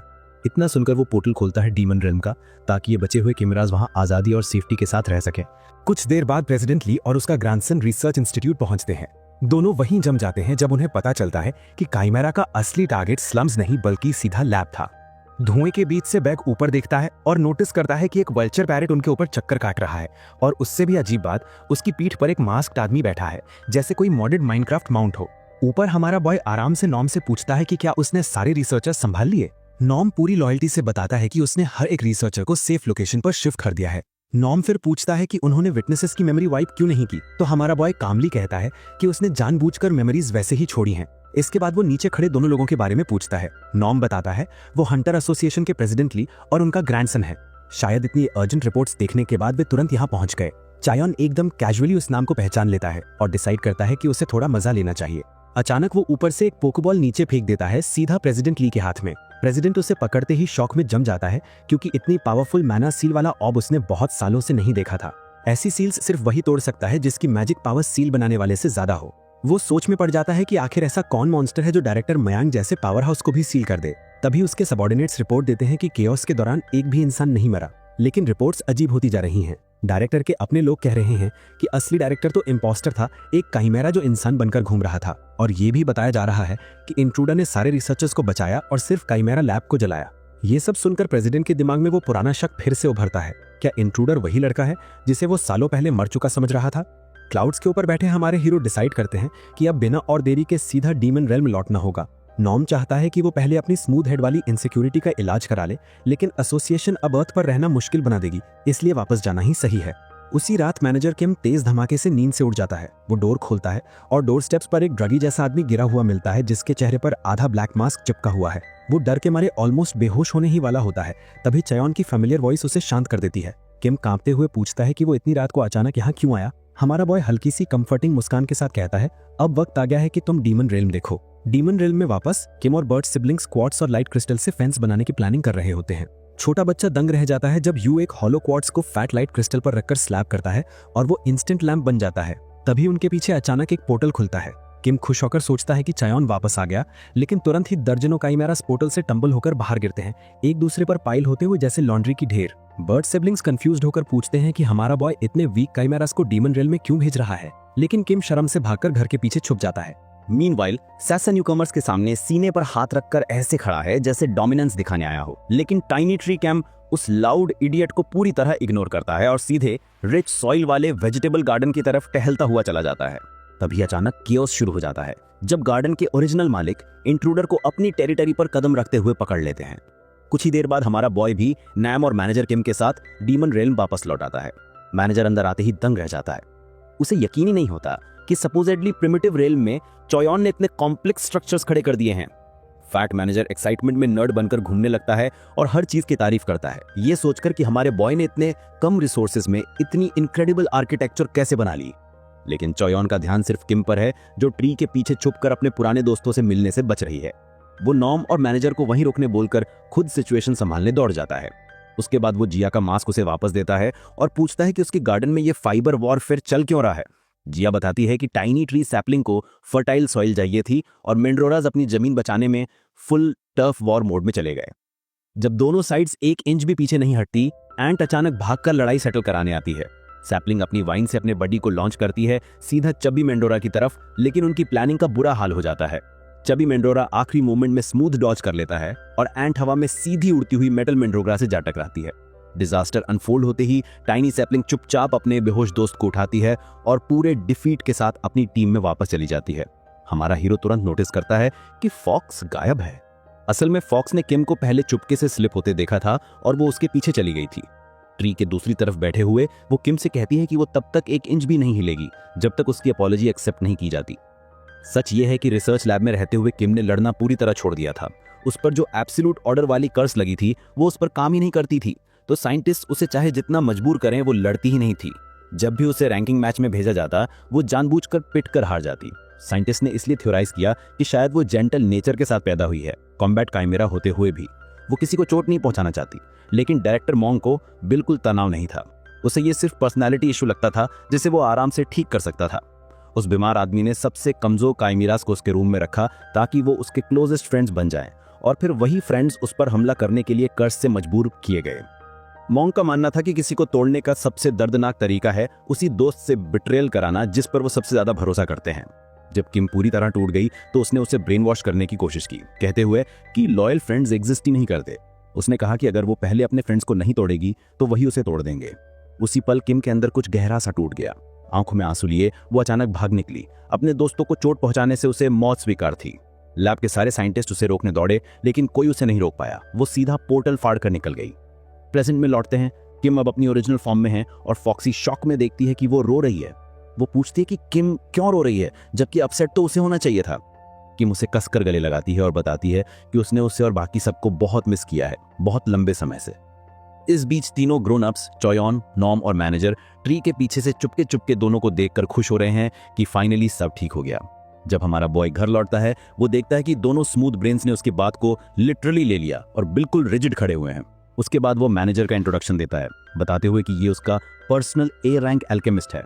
मैनेजर सॉलिड इंट्रोडक्शन देता है, लेकिन फिर जो दिमाग में पहले आता है वही मुंह से निकाल देता है। वो बर्ड सिबलिंग से पोलाइटली पूछ लेता है कि क्या रिसर्च के लिए उनके कुछ फेदर्स मिल सकते हैं।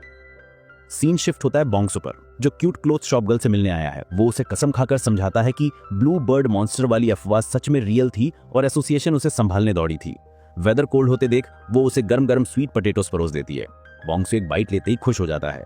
वो नोटिस करती है कि आज वो थोड़ा ज्यादा पेल लग रहा है। जब वो बताता है कि उसे हल्का फीवर है और हर वर्कआउट के बाद बॉडी में दर्द रहता है और पेन किलर्स भी काम नहीं करते, तो वो तुरंत समझ जाती है कि ये अवेकनिंग सिकनेस के साइंस हैं।